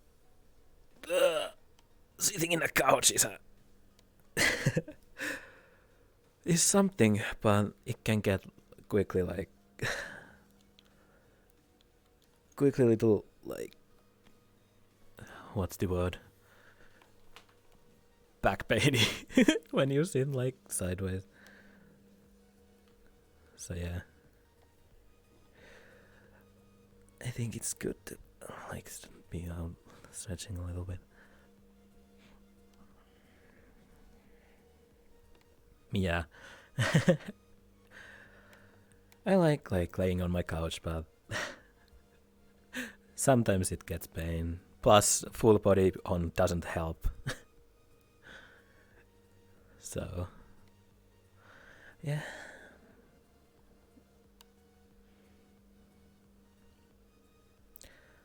Hey, how is? Hey, well, okay. I just see some clipping, but yeah, this avatar still needs to be fixed. Like, for example, the highlight. Um, it wasn't meant to be like that. I meant to remove it, but hey, what can you do? Hop, hop, hop, hop, hop.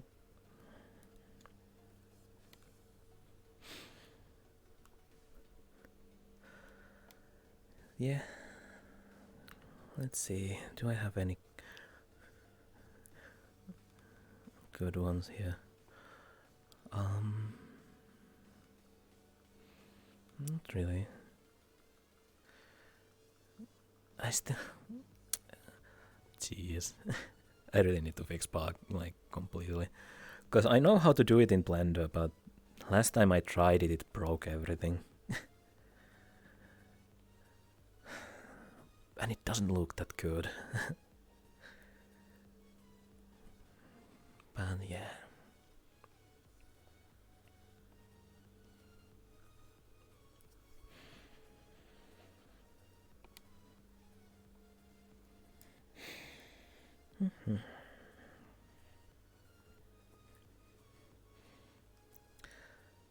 me see.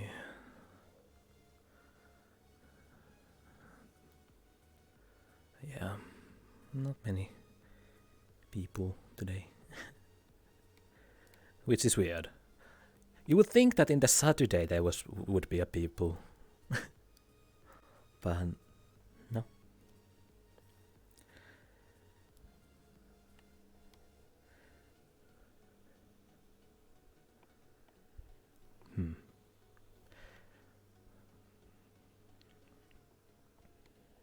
Also, there are like in VRChat, like, let's see, because there is like a lot of like, for example, horror maps, like like super good like horror maps sometimes, like SCP-VR, Obsession Horror is also one, and there was also this one that was super good. It was called like Smile Room, I think. I played that with my friend and it was great. Like there are like remakes like FNAF and all that kind of stuff. Yeah, horror is not everyone, but it's even different when you are in the VR. Like experiencing horror in VR, that's experience. Even if you don't like horror, you should experience that at least once. Like even my friend who I played with doesn't really care that much about horror, but still did. Even though usually it's me who is being spooked. Yeah. Cause you know what's scary? VR horror map with a clown. Cause sometimes it's really like, whew. Like there are so many good maps, like horror or non-horror. There are game maps, there are chill maps, there are like, people are creative, really creative. Like let's see, like for example game worlds, like most of like game worlds are like multiplayer, obviously, like prison escapes and all that. Then there's like Uniworlds, like and True the Dead, Land, Tower Defense, escape rooms. Those are good. Oh no, a clown.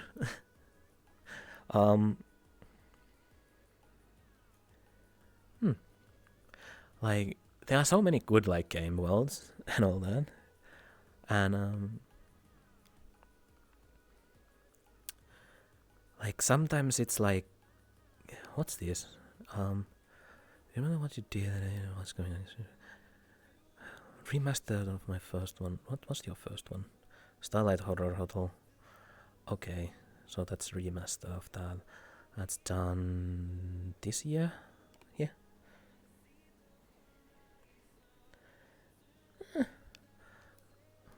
Do you really need to come up with anything? Cause yeah. Cause when you go to VR, you can just world hop, and hey, it plays itself sometimes. And they are like what's some call them?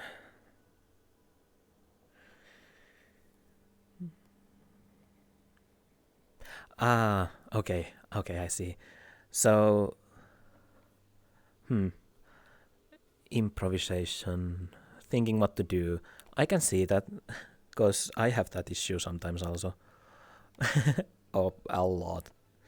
And because indecisiveness can get in the way, and sometimes you don't know what to do. I have also like felt that. Usually I like circumvent that with the rolling a die, but there's like some circumstances when you can't do that, like figuring out what to do. For example, like if you come to VR, of course you need to know what you are doing. Like, are you gonna chill? Are you gonna world hop? Are you gonna spend time with friends or people? And usually it's like, usually when I don't know what to do, I kind of just ask myself the question, what would I do in this situation if that were to happen to me, and then take a reference from that. And sometimes it's easy to just say the first thing that comes to mind. That sometimes works, but not always. But I can see that being like one detrimental issue, cause yeah, that's common. Many people have that, so it's not that. You should not worry that about too much. Plus, sometimes it's easy to like, go with the flow is also a good thing. Like that usually happens. Like for example, D&D. You go with the flow usually with the other players, and then you end up like figuring stuff out eventually. So it's not that bad, and in the end, and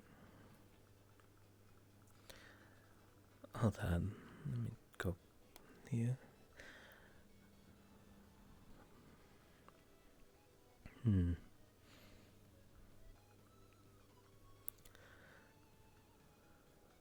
I like how it puts some worlds here that I know that are not technically a game worlds, but they have games in them. Like card games. VRChat drama court. Jeez.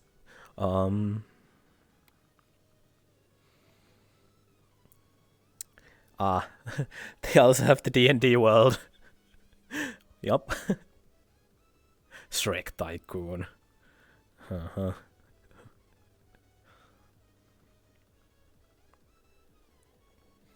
Yep. Yep. Roblox in VR. Yep. That's not uncommon to see something like that. Like, there are like so many different stuff anyways. Like,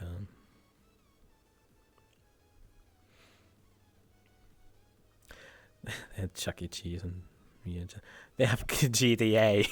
For God's sake, here.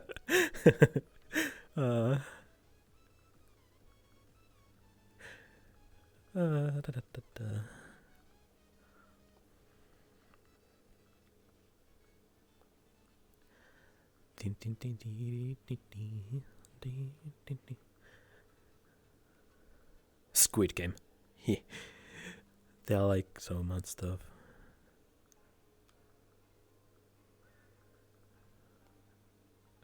Let's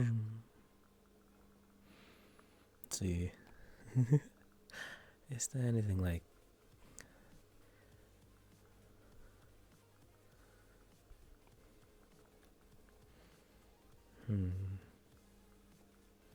Gods Against Humanity?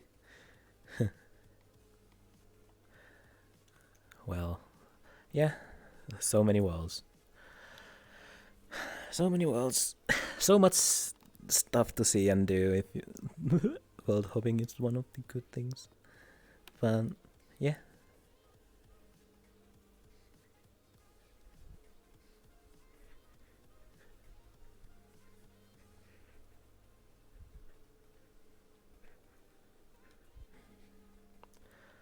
But yeah.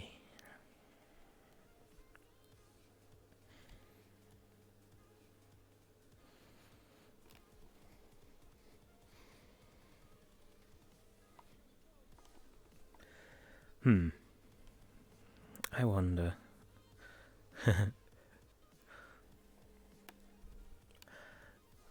Also, it's sometimes like really funny when some worlds are like really like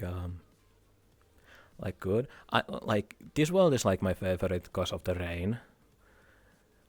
Not rain sounds off now because I have music, but the best part is that I get like DC watching down because it's I do have a little bit like sometimes fear of the height.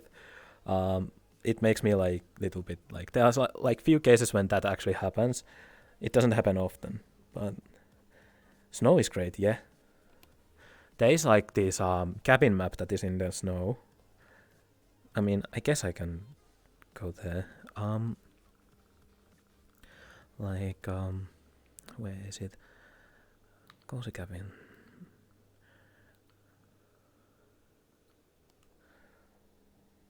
Like,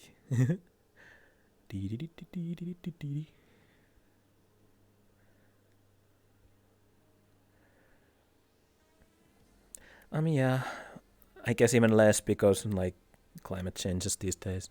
Because even here in the Finland we have trouble sometimes getting snow. Because yeah, because this is one map that has like snow, and it's cozy. So yeah, it's not the best, but it's more than enough. There are like some other. I mean, yeah, a little bit. I think the assets might be like similar used in it, so it's not surprising. There are like some other like good snow maps. Like there's this one world that is like building, and you can actually go out in the snow. A building, really descriptive. But yeah, like there are like a lot of stuff. Also, you need to shut up. The video player, because this is like one of the more like chill one. You can tell that it hasn't been updated since Christmas, though. Since the Christmas tree is still here, but hey, it's something. Yeah, I turned those off. Also, I turned that off. But yeah, like here is a lot of something.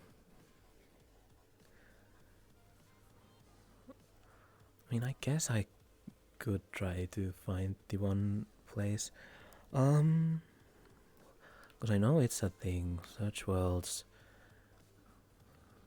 I think if I write this, I'll find it. Let's see. Maybe I should refine search popular. I know it's one of the popular ones.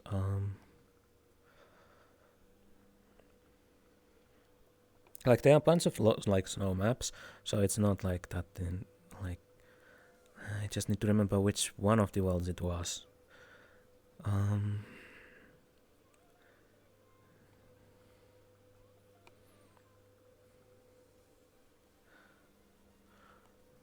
But it's not like there is not like many.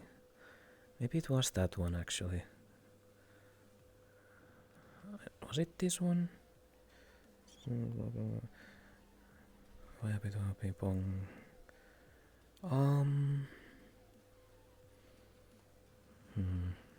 Was it that? I don't remember. Snowbound, no. Snowy cabin. I don't know. I'm actually curious now. Where is that map? Where did it go? I'm just gonna check this world out.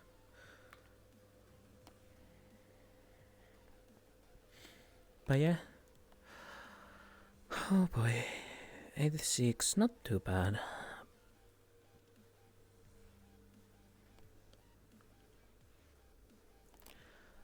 Like, spending time in VR just world hopping, that's usually how it is.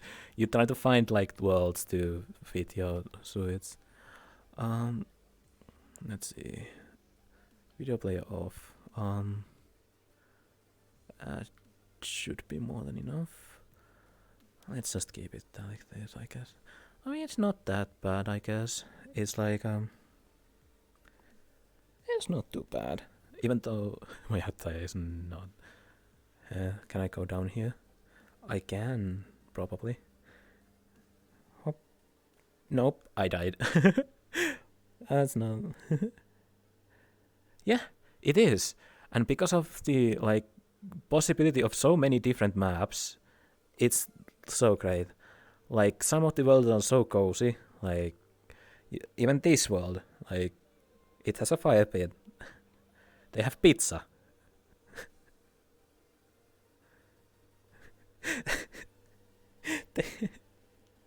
I have pizza. Can't pick it up though.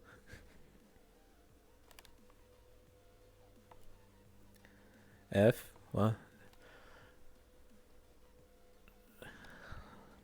I think I'm alive. No, wait, you F it because I died in the fall, I guess. Ooh. I guess I can check out the rest of this world, I guess. They actually have a billiard, yeah. That's cool. The background washing. Oh, jeez! You know... I thought that was a person! Yep. I have a shower, I have... Is it what you know? Not working mirror. Because obviously that looks like a person. Standing there in a doorway. What's... Oh, that's just... okay.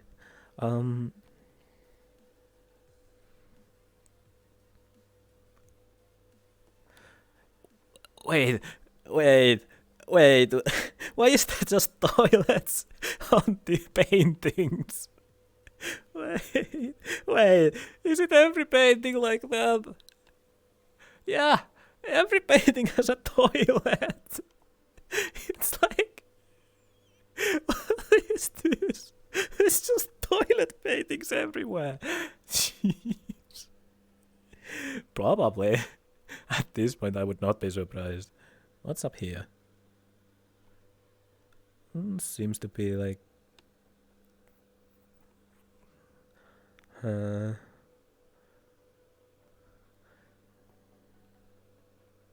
Okay.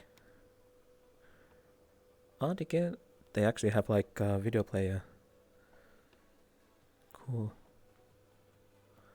And then there is like workstation, I guess.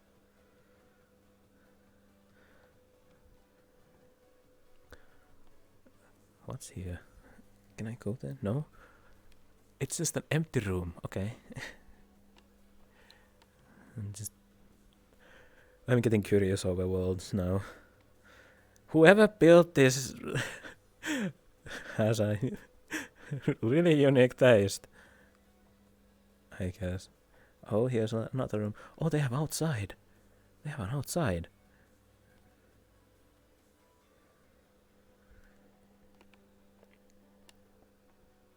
Cool. They actually have like... Cool. Also, what's a VRChat world without people, I guess? Cool, I guess. That's nice. Yeah, I guess.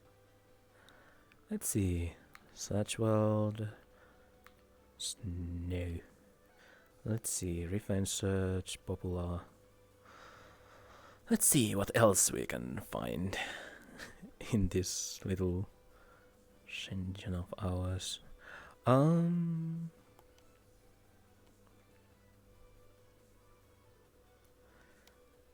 That's something by...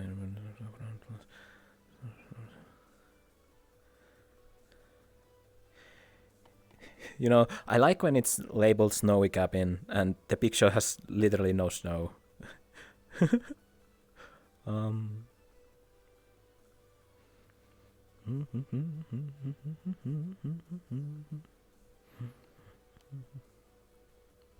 Oh, what's this?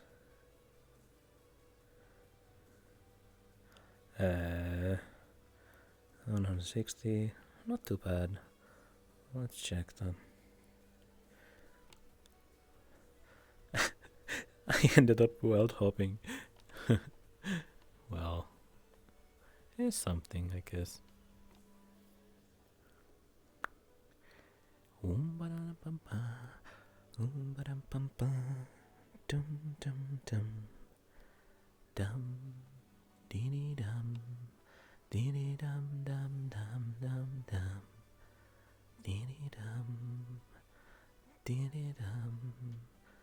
Oh, ow, my eyes.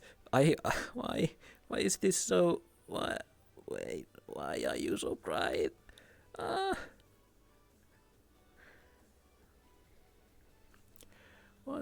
Is this just... Can I even go outside? Okay. Jeez. Well, this is like real snow. My eyes are burning. It's so bright. It's so bright. Ooh. Oh, that's a view. That looks nice. Auroras and space fish, I guess. Yeah.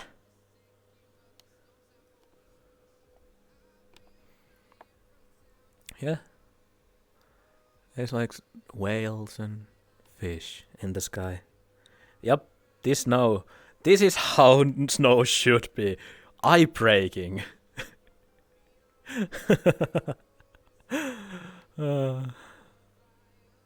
I think that was the place where we started, so... My eyes... My eyes... They are gone. The snow has eaten my eyes, burned my things. Are those plants? They are. What's in here?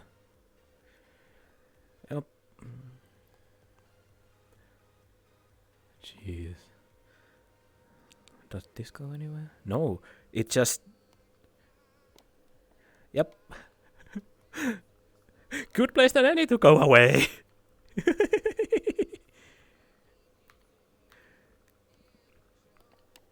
Cause yeah, this reminds me like the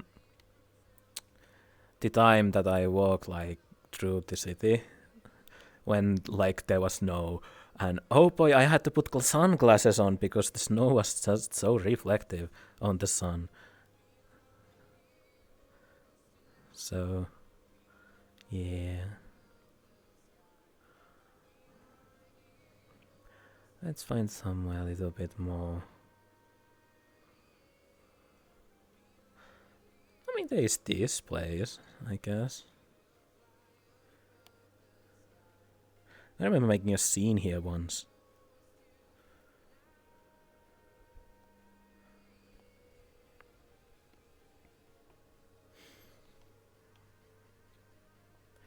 Dum, dee dee dum.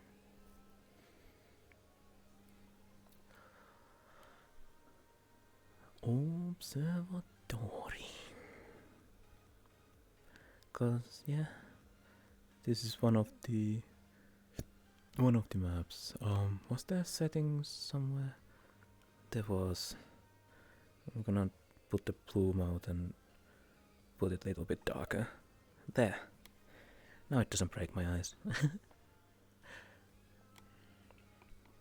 Cause yeah, there is a video player. But yeah, and I think it was upstairs. Yep. Even though there was a button somewhere that was don't remember this being here. But yeah, it's like nice little like observatory. I had a scene here once to repair a golem once.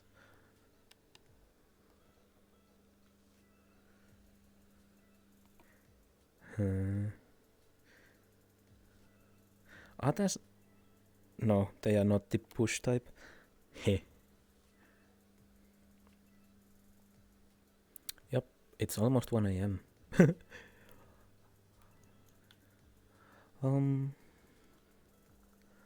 Let's see. What's actually recommended today? What's today's trending? Ooh, that, Dresden.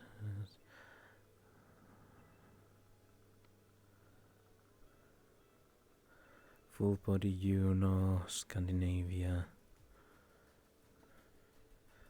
There are a bunch of rooms. Cozy, and I kinda wanna know how that works. You know what, I'll go there. I am curious. I haven't had a chance to check like how this world works anyways. So why not check it out while we're doing like all this?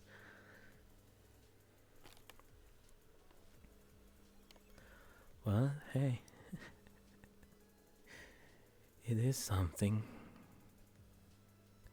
It really is something.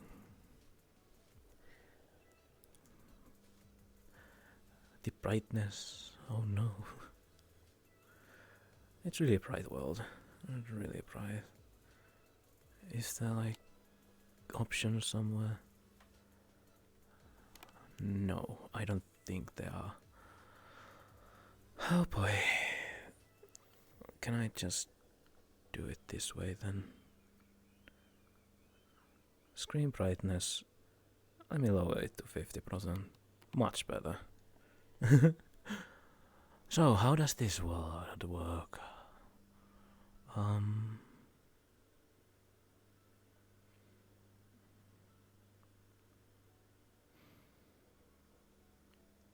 Here.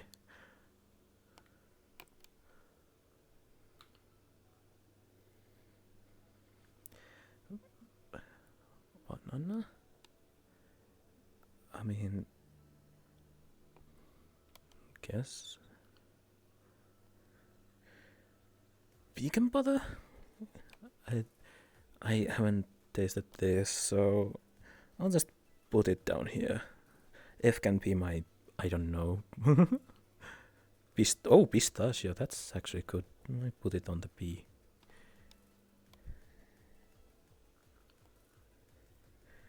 Rainbow sherbet? It's a bunch of different flavors. See? I mean, it could be worse. Strawberry for the D. What is dinosaur crunch? I don't even know what that is. I guess we are now doing a tier list. Vanilla? I mean, vanilla is alright. Cookie dough! You go also in the B.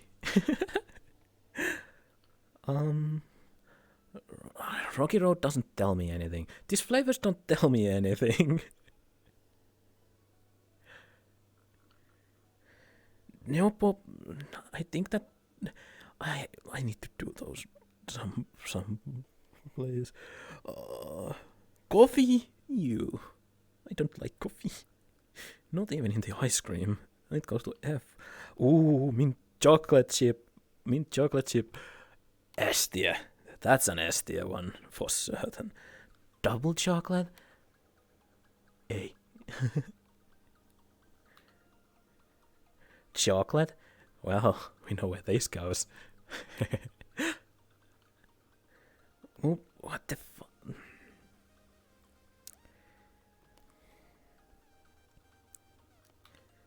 Cookies and cream. Sure, you go to the B. I think that was all from that. So yeah.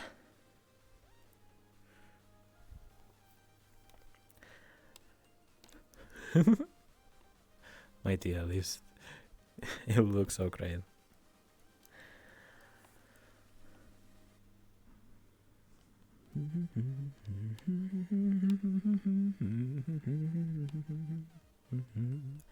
Okay, so I know now how that works.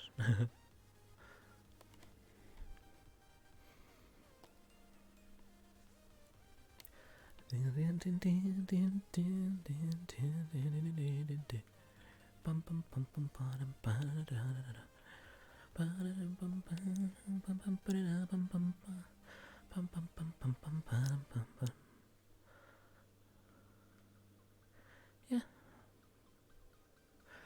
I need to play this with my friend later. Yeah, it sounds like cool. Oh, it's so cool. Among Us. Jeez. You know, I'm just gonna go back to the chill worlds. Worlds. Recently visited. Where is my apartment? We're gonna go back home. Back to our chill.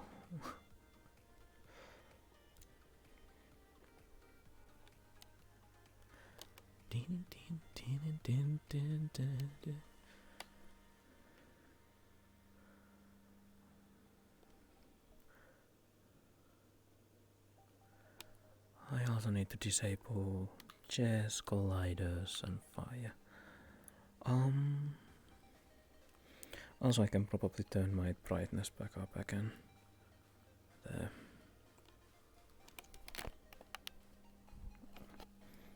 Yeah.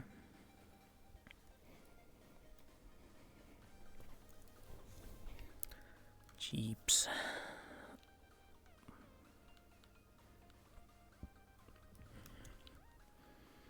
But yeah.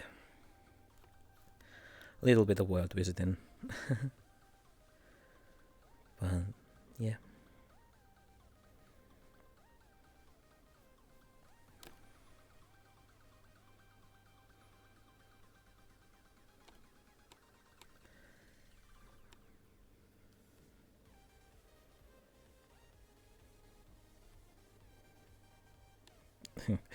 Like how that's not tight enough. Okay. I need to fix that at some point.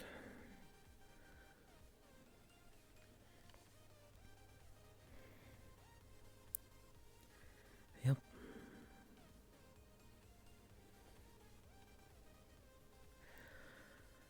Oh boy.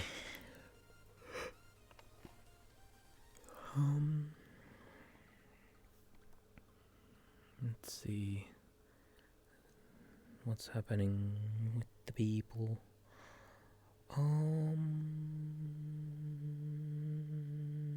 Nothing. Nothing happening with the peeps.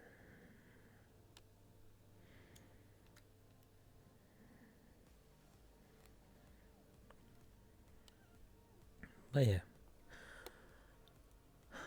Nothing beats the good old home map.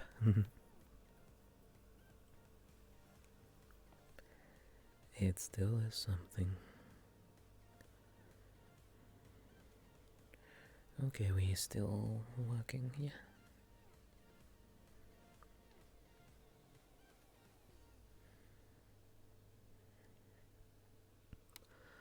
Oh boy.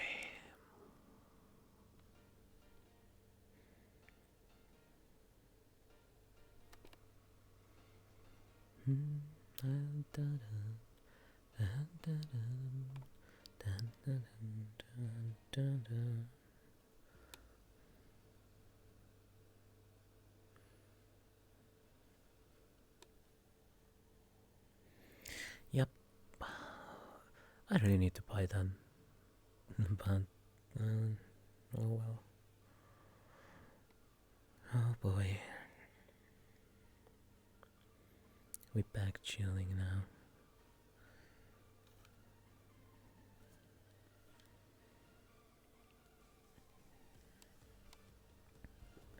We just chill. Just chill. Only chill. Just chilling, vibing. Cool. Alright. Understandable. Oh boy. Yep. It's great. It's great. But yeah. No roleplay today, so chill. and just vibing.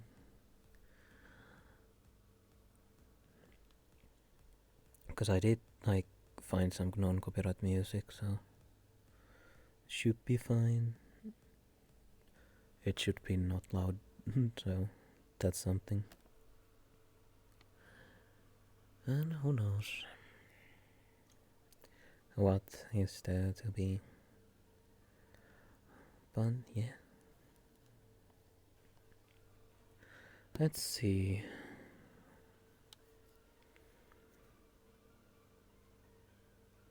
Yeah.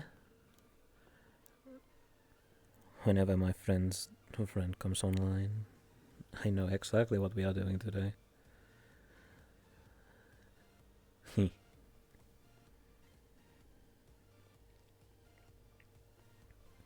But yeah.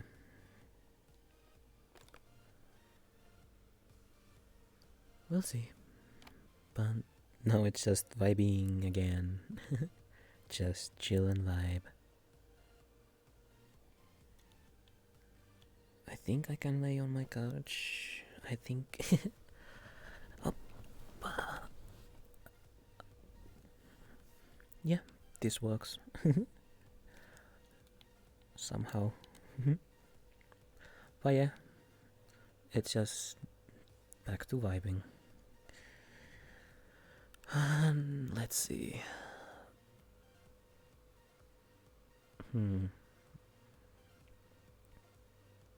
Oh, right. I also been like wondering if I should like try to do like gaming streams. But I don't know about that yet. Technically this is also gaming because VRChat technically is a game, but like traditional sense. But who knows? Maybe I'll do that, maybe I don't. There are still like a lot to figure out. Like it's not that hard to like,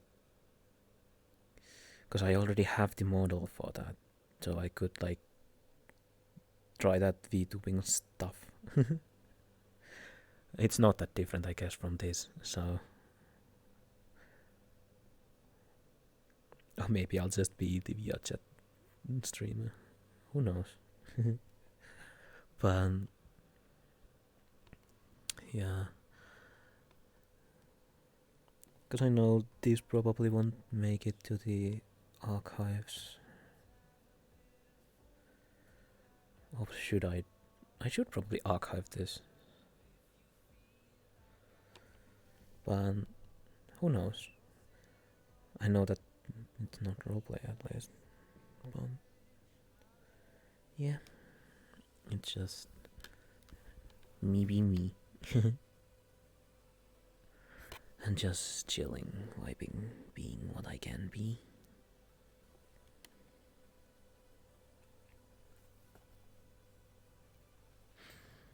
Jeez. Kind of reminds me, like, do do people still like chilling just around? I guess. But oh well. I know there are like other people chilling too, but can't really do much about that.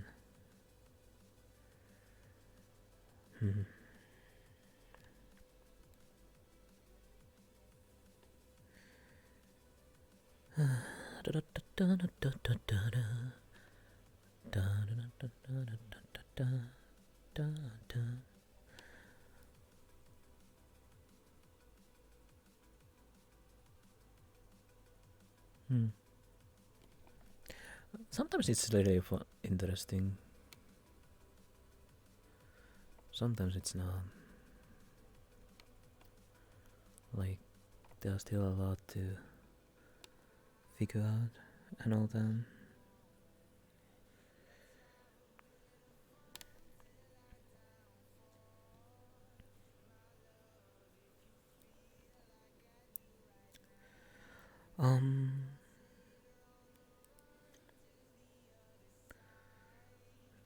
I need to figure out something. Just something. Anything.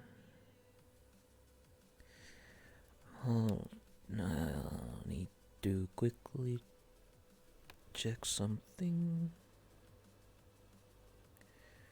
So, I'm still here, but I just don't want anyone to see what I am doing with my time currently. Because you know how it is with like reading stuff. So, there can be like little bit of stuff that is not really good.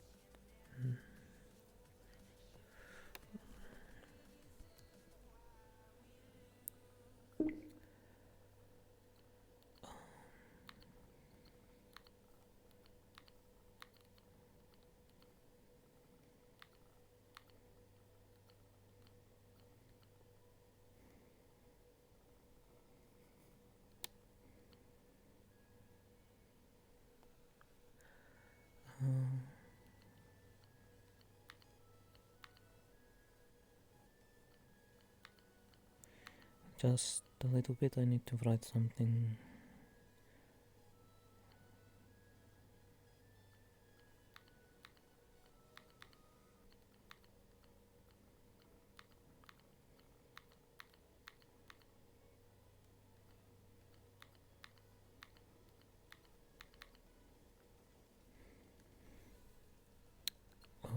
Okay. Let me just quickly do that. And I should be fine now. Yeah. Yep. Also, at some point, I will need to. I will need to at some point eat something, but. Oh well. I guess it's cottage cheese that I will be eating today. That stuff is great. I like it. I guess I do have also the carrot, like carrot pancakes. So I technically could eat those also. Why am I not talking about food? Oh well. But that's how it is. Can't really say much so too much about it.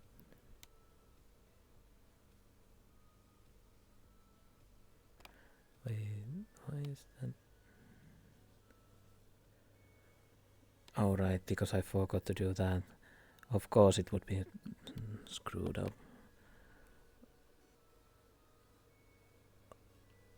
There we go. That's better. Now I can actually select like this. Why do I have that open? I don't even know. That's just opened on its own, I guess.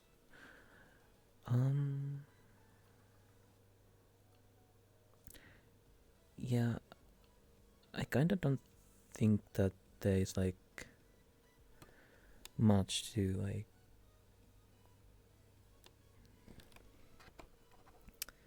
think too much. But who knows?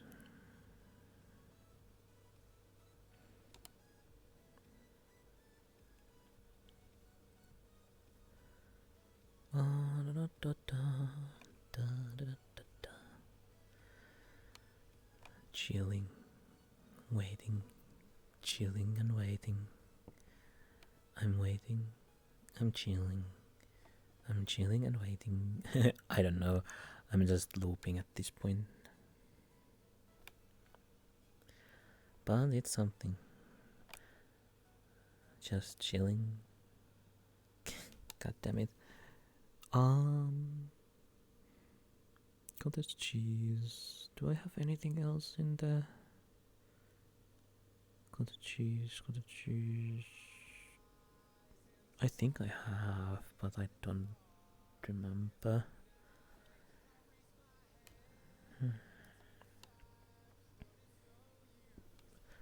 But it's something for sure. Always be like that, then we'll always be like that. Don't know too much about it, but oh well.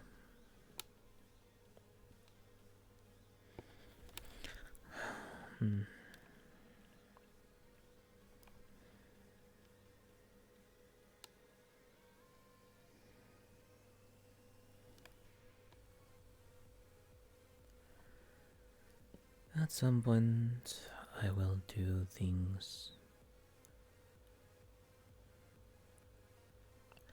I mean, I do have a good microphone.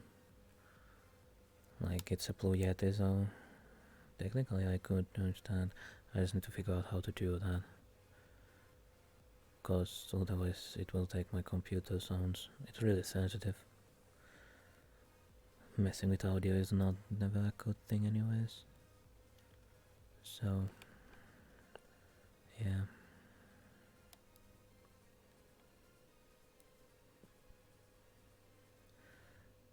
It's 1 AM. How long have I been on? 3 hours now.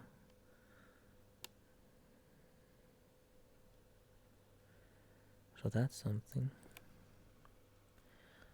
It's not that much, but it's something to determine what it is and what to do.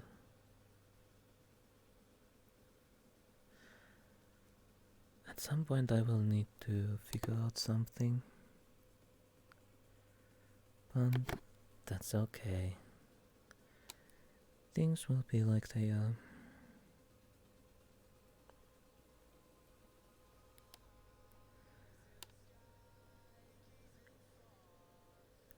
Kinda wanna do that.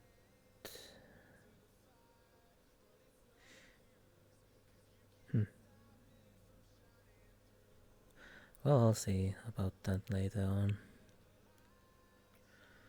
Could be worse.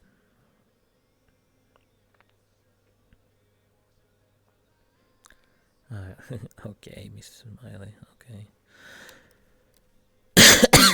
Damn. Okay, that doesn't mute the mic in the stream. You know, I'm so used to just muting my mic on like VRChat.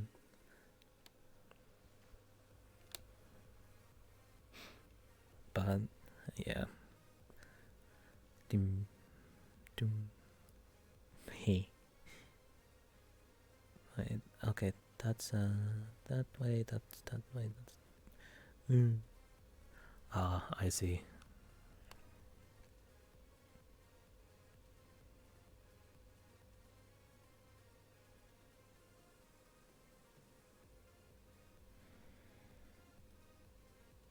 But yeah.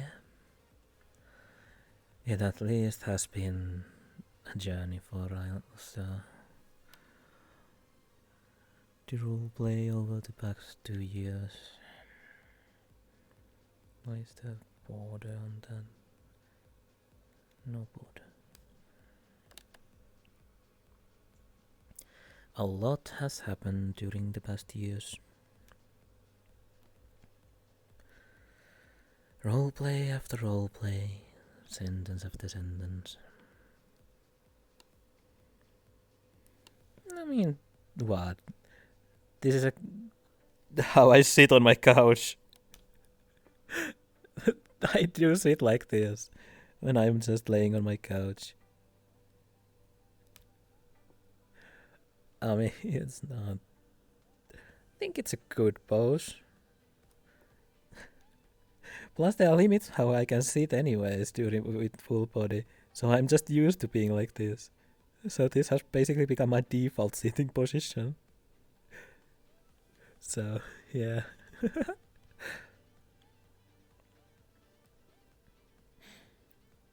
But hey, it's always just being like that. Full body is great. It's really great.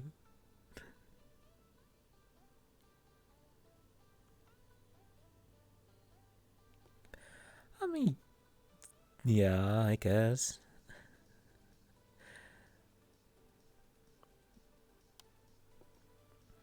Because I think probably the worst thing that there is is the trying to sit like normally in a chair and actually sit straight.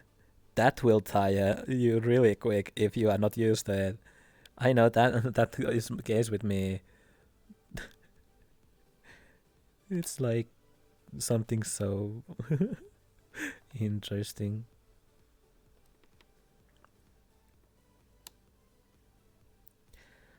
Also, it's really like interesting, like how people can get exhausted by sitting. That's like the best kind of thing. Cause I know like when you do something, it's like whatever. But I think it might be because like the muscles are not used to doing that. Like if you change your sitting position to something else.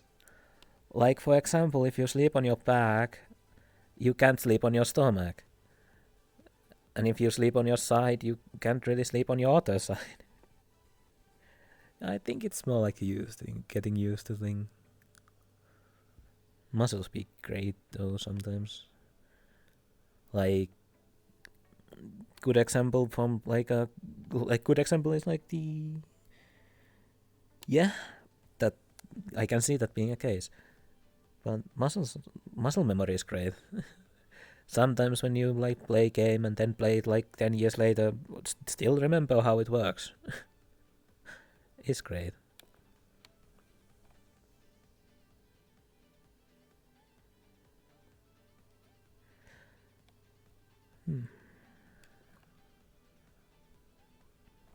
But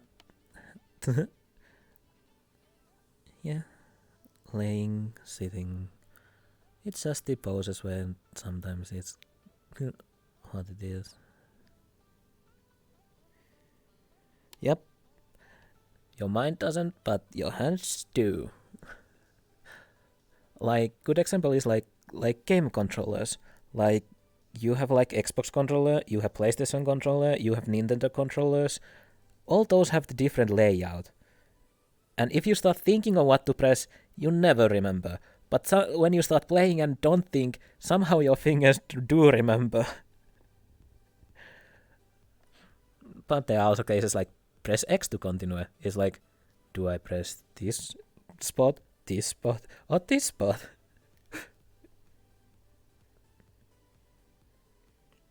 Yeah. It's really that.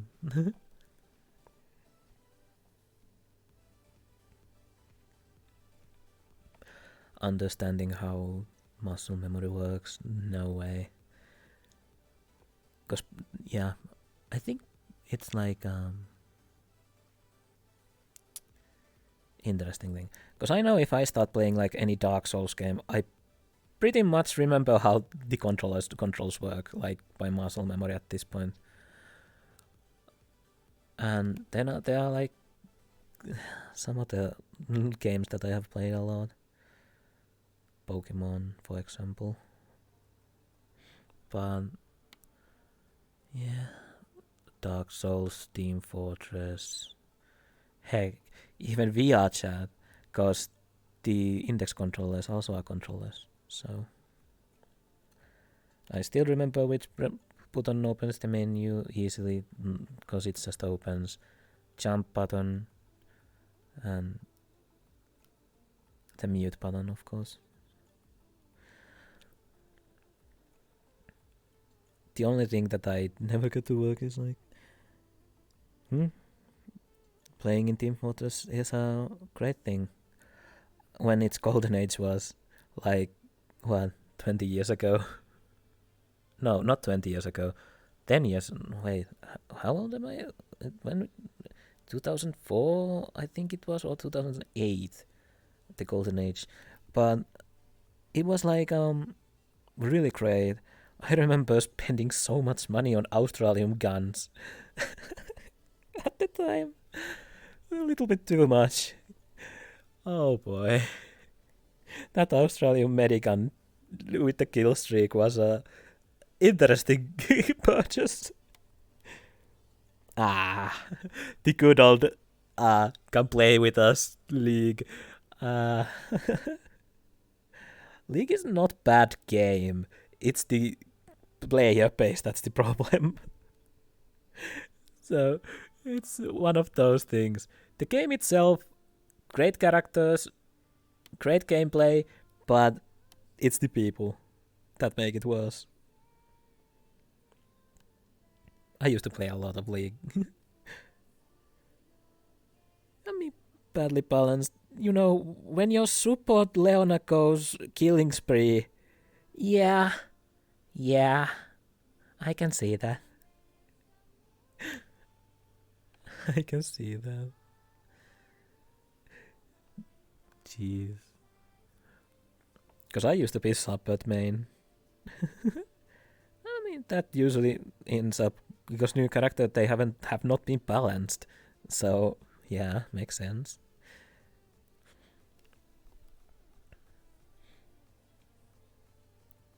I used to be support, just playing Zilean support was my greatest thing ever.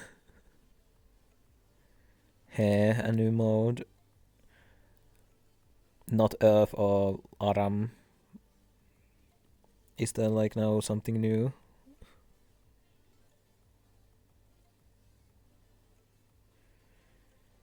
Ah, I'm gonna warp over the walls type. Yup. I see.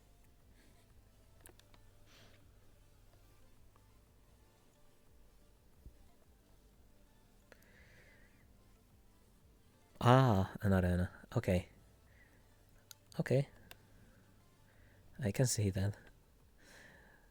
Being a like proper thing. 2v2v2v2. Okay. So 8-player mansion duel. Okay. Well, that's interesting. Even though I'm not gonna play that because that game really eats your mentality. Not the game, but the players. Blame the support. Even though it's the top's fault. Yeah.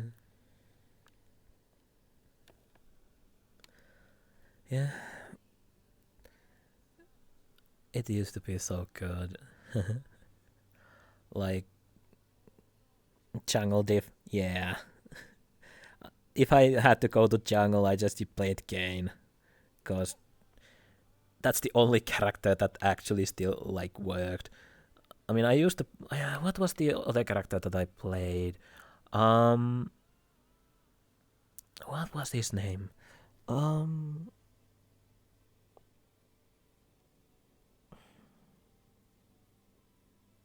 Nocturne. Yeah, Nocturne.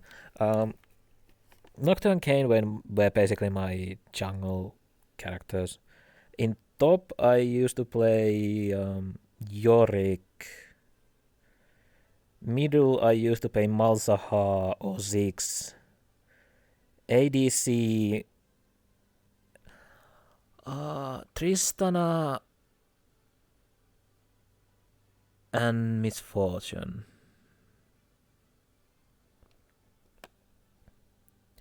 And Caitlyn, who doesn't wanna snipe people. And my supports were like Alistar, Zilean. I guess I played a bunch of Braum also, but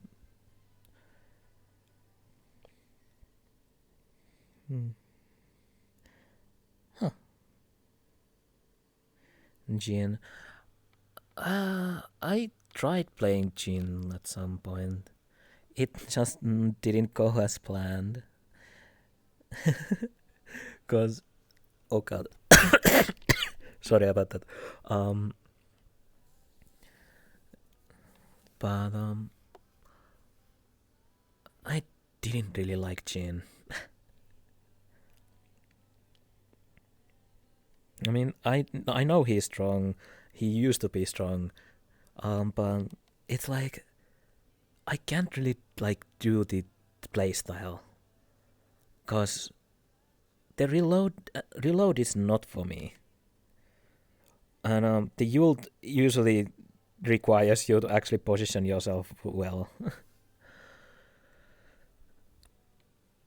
I'm more of a I'm gonna jump between everything and kill everything type. So Tristana jump middle of enemies and then just vaporize everything and then jump away. Oh, misfortune and just lawnmow everything with the ultimate. Okay, why is my throat again like this? Right, yeah, probably again. But yeah.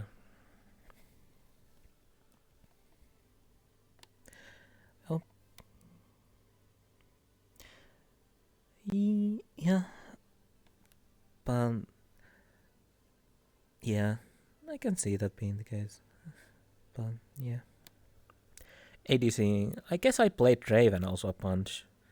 I like characters like map wide ultimates. Draven, Caitlyn, Nocturne, Ziggs.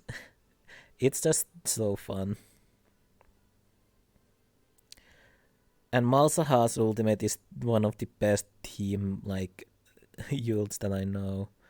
Just completely neutralize one character for like few seconds.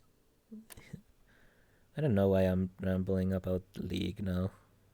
But still. Oh boy. Ooh, Ramos is fun. Because you just build him as a speedball and then just ult somewhere from the bushes, dude.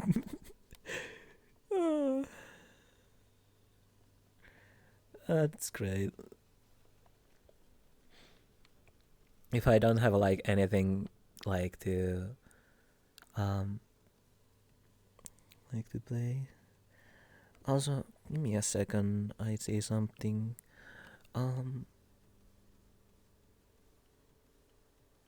I need to read. Sorry about this, but I kinda need to read that message. Jeez, I wonder. Okay, I see. I see how it is. Cool. Cool, man.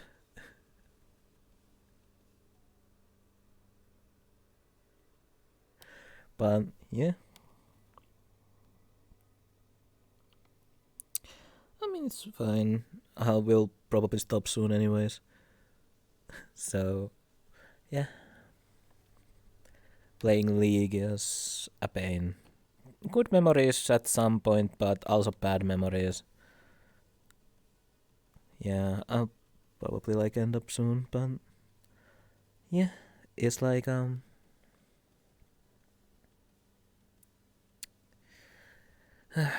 mean, here's the little story. I used to be part of this Warhammer like tabletop game, and mm,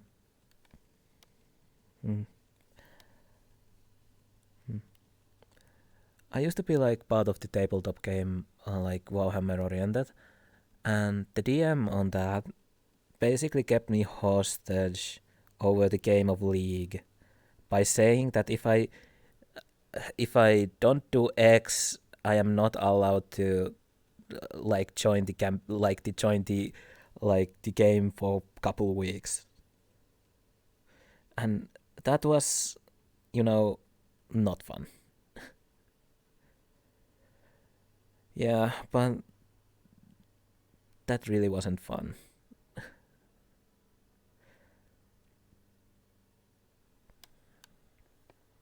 So that was a interesting happening.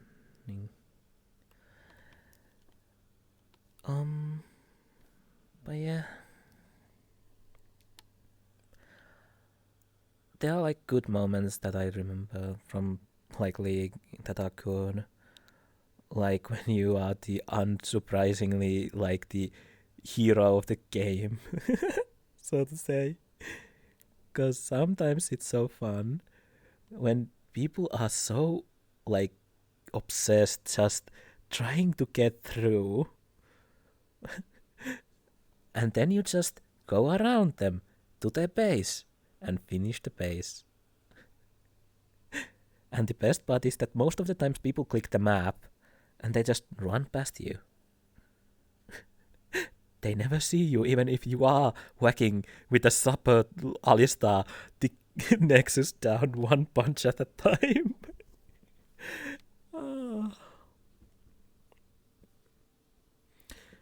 Well, meanwhile, my team is like trying to keep their attention. But yeah. But yeah. I think it would be a good time to end for today. Because it's been like 3.5 hours, so. And I really don't want to start rambling about the League of all the things. But I'll save that on another day. So I have something to start talk about. But yeah. Today was a little nice chill stream. It's really like something that I don't do often, but maybe I should. Because it's fun to just talk. Sometimes. So yeah. I think I call it for today. At least. But yeah, I think I'll next time, if I don't suddenly get a spurt of stream, I think I might be streaming next week. So, but who knows? Who knows? Maybe I'll stream. Maybe I don't. After all, my scheduling is little under reconstruction currently. So, who knows? Maybe I'll do these chillings like more often. Because these seem to be like, well, something. Because I know in the middle of roleplay I can also talk like mic muted, but I also need to be focusing like what's happening. So, and who knows? Maybe I'll do something next week, anyways. But yeah, but I'll catch another stream, I guess, next week. So yeah, just have a good sleep, I guess. And I'll see you. Bye.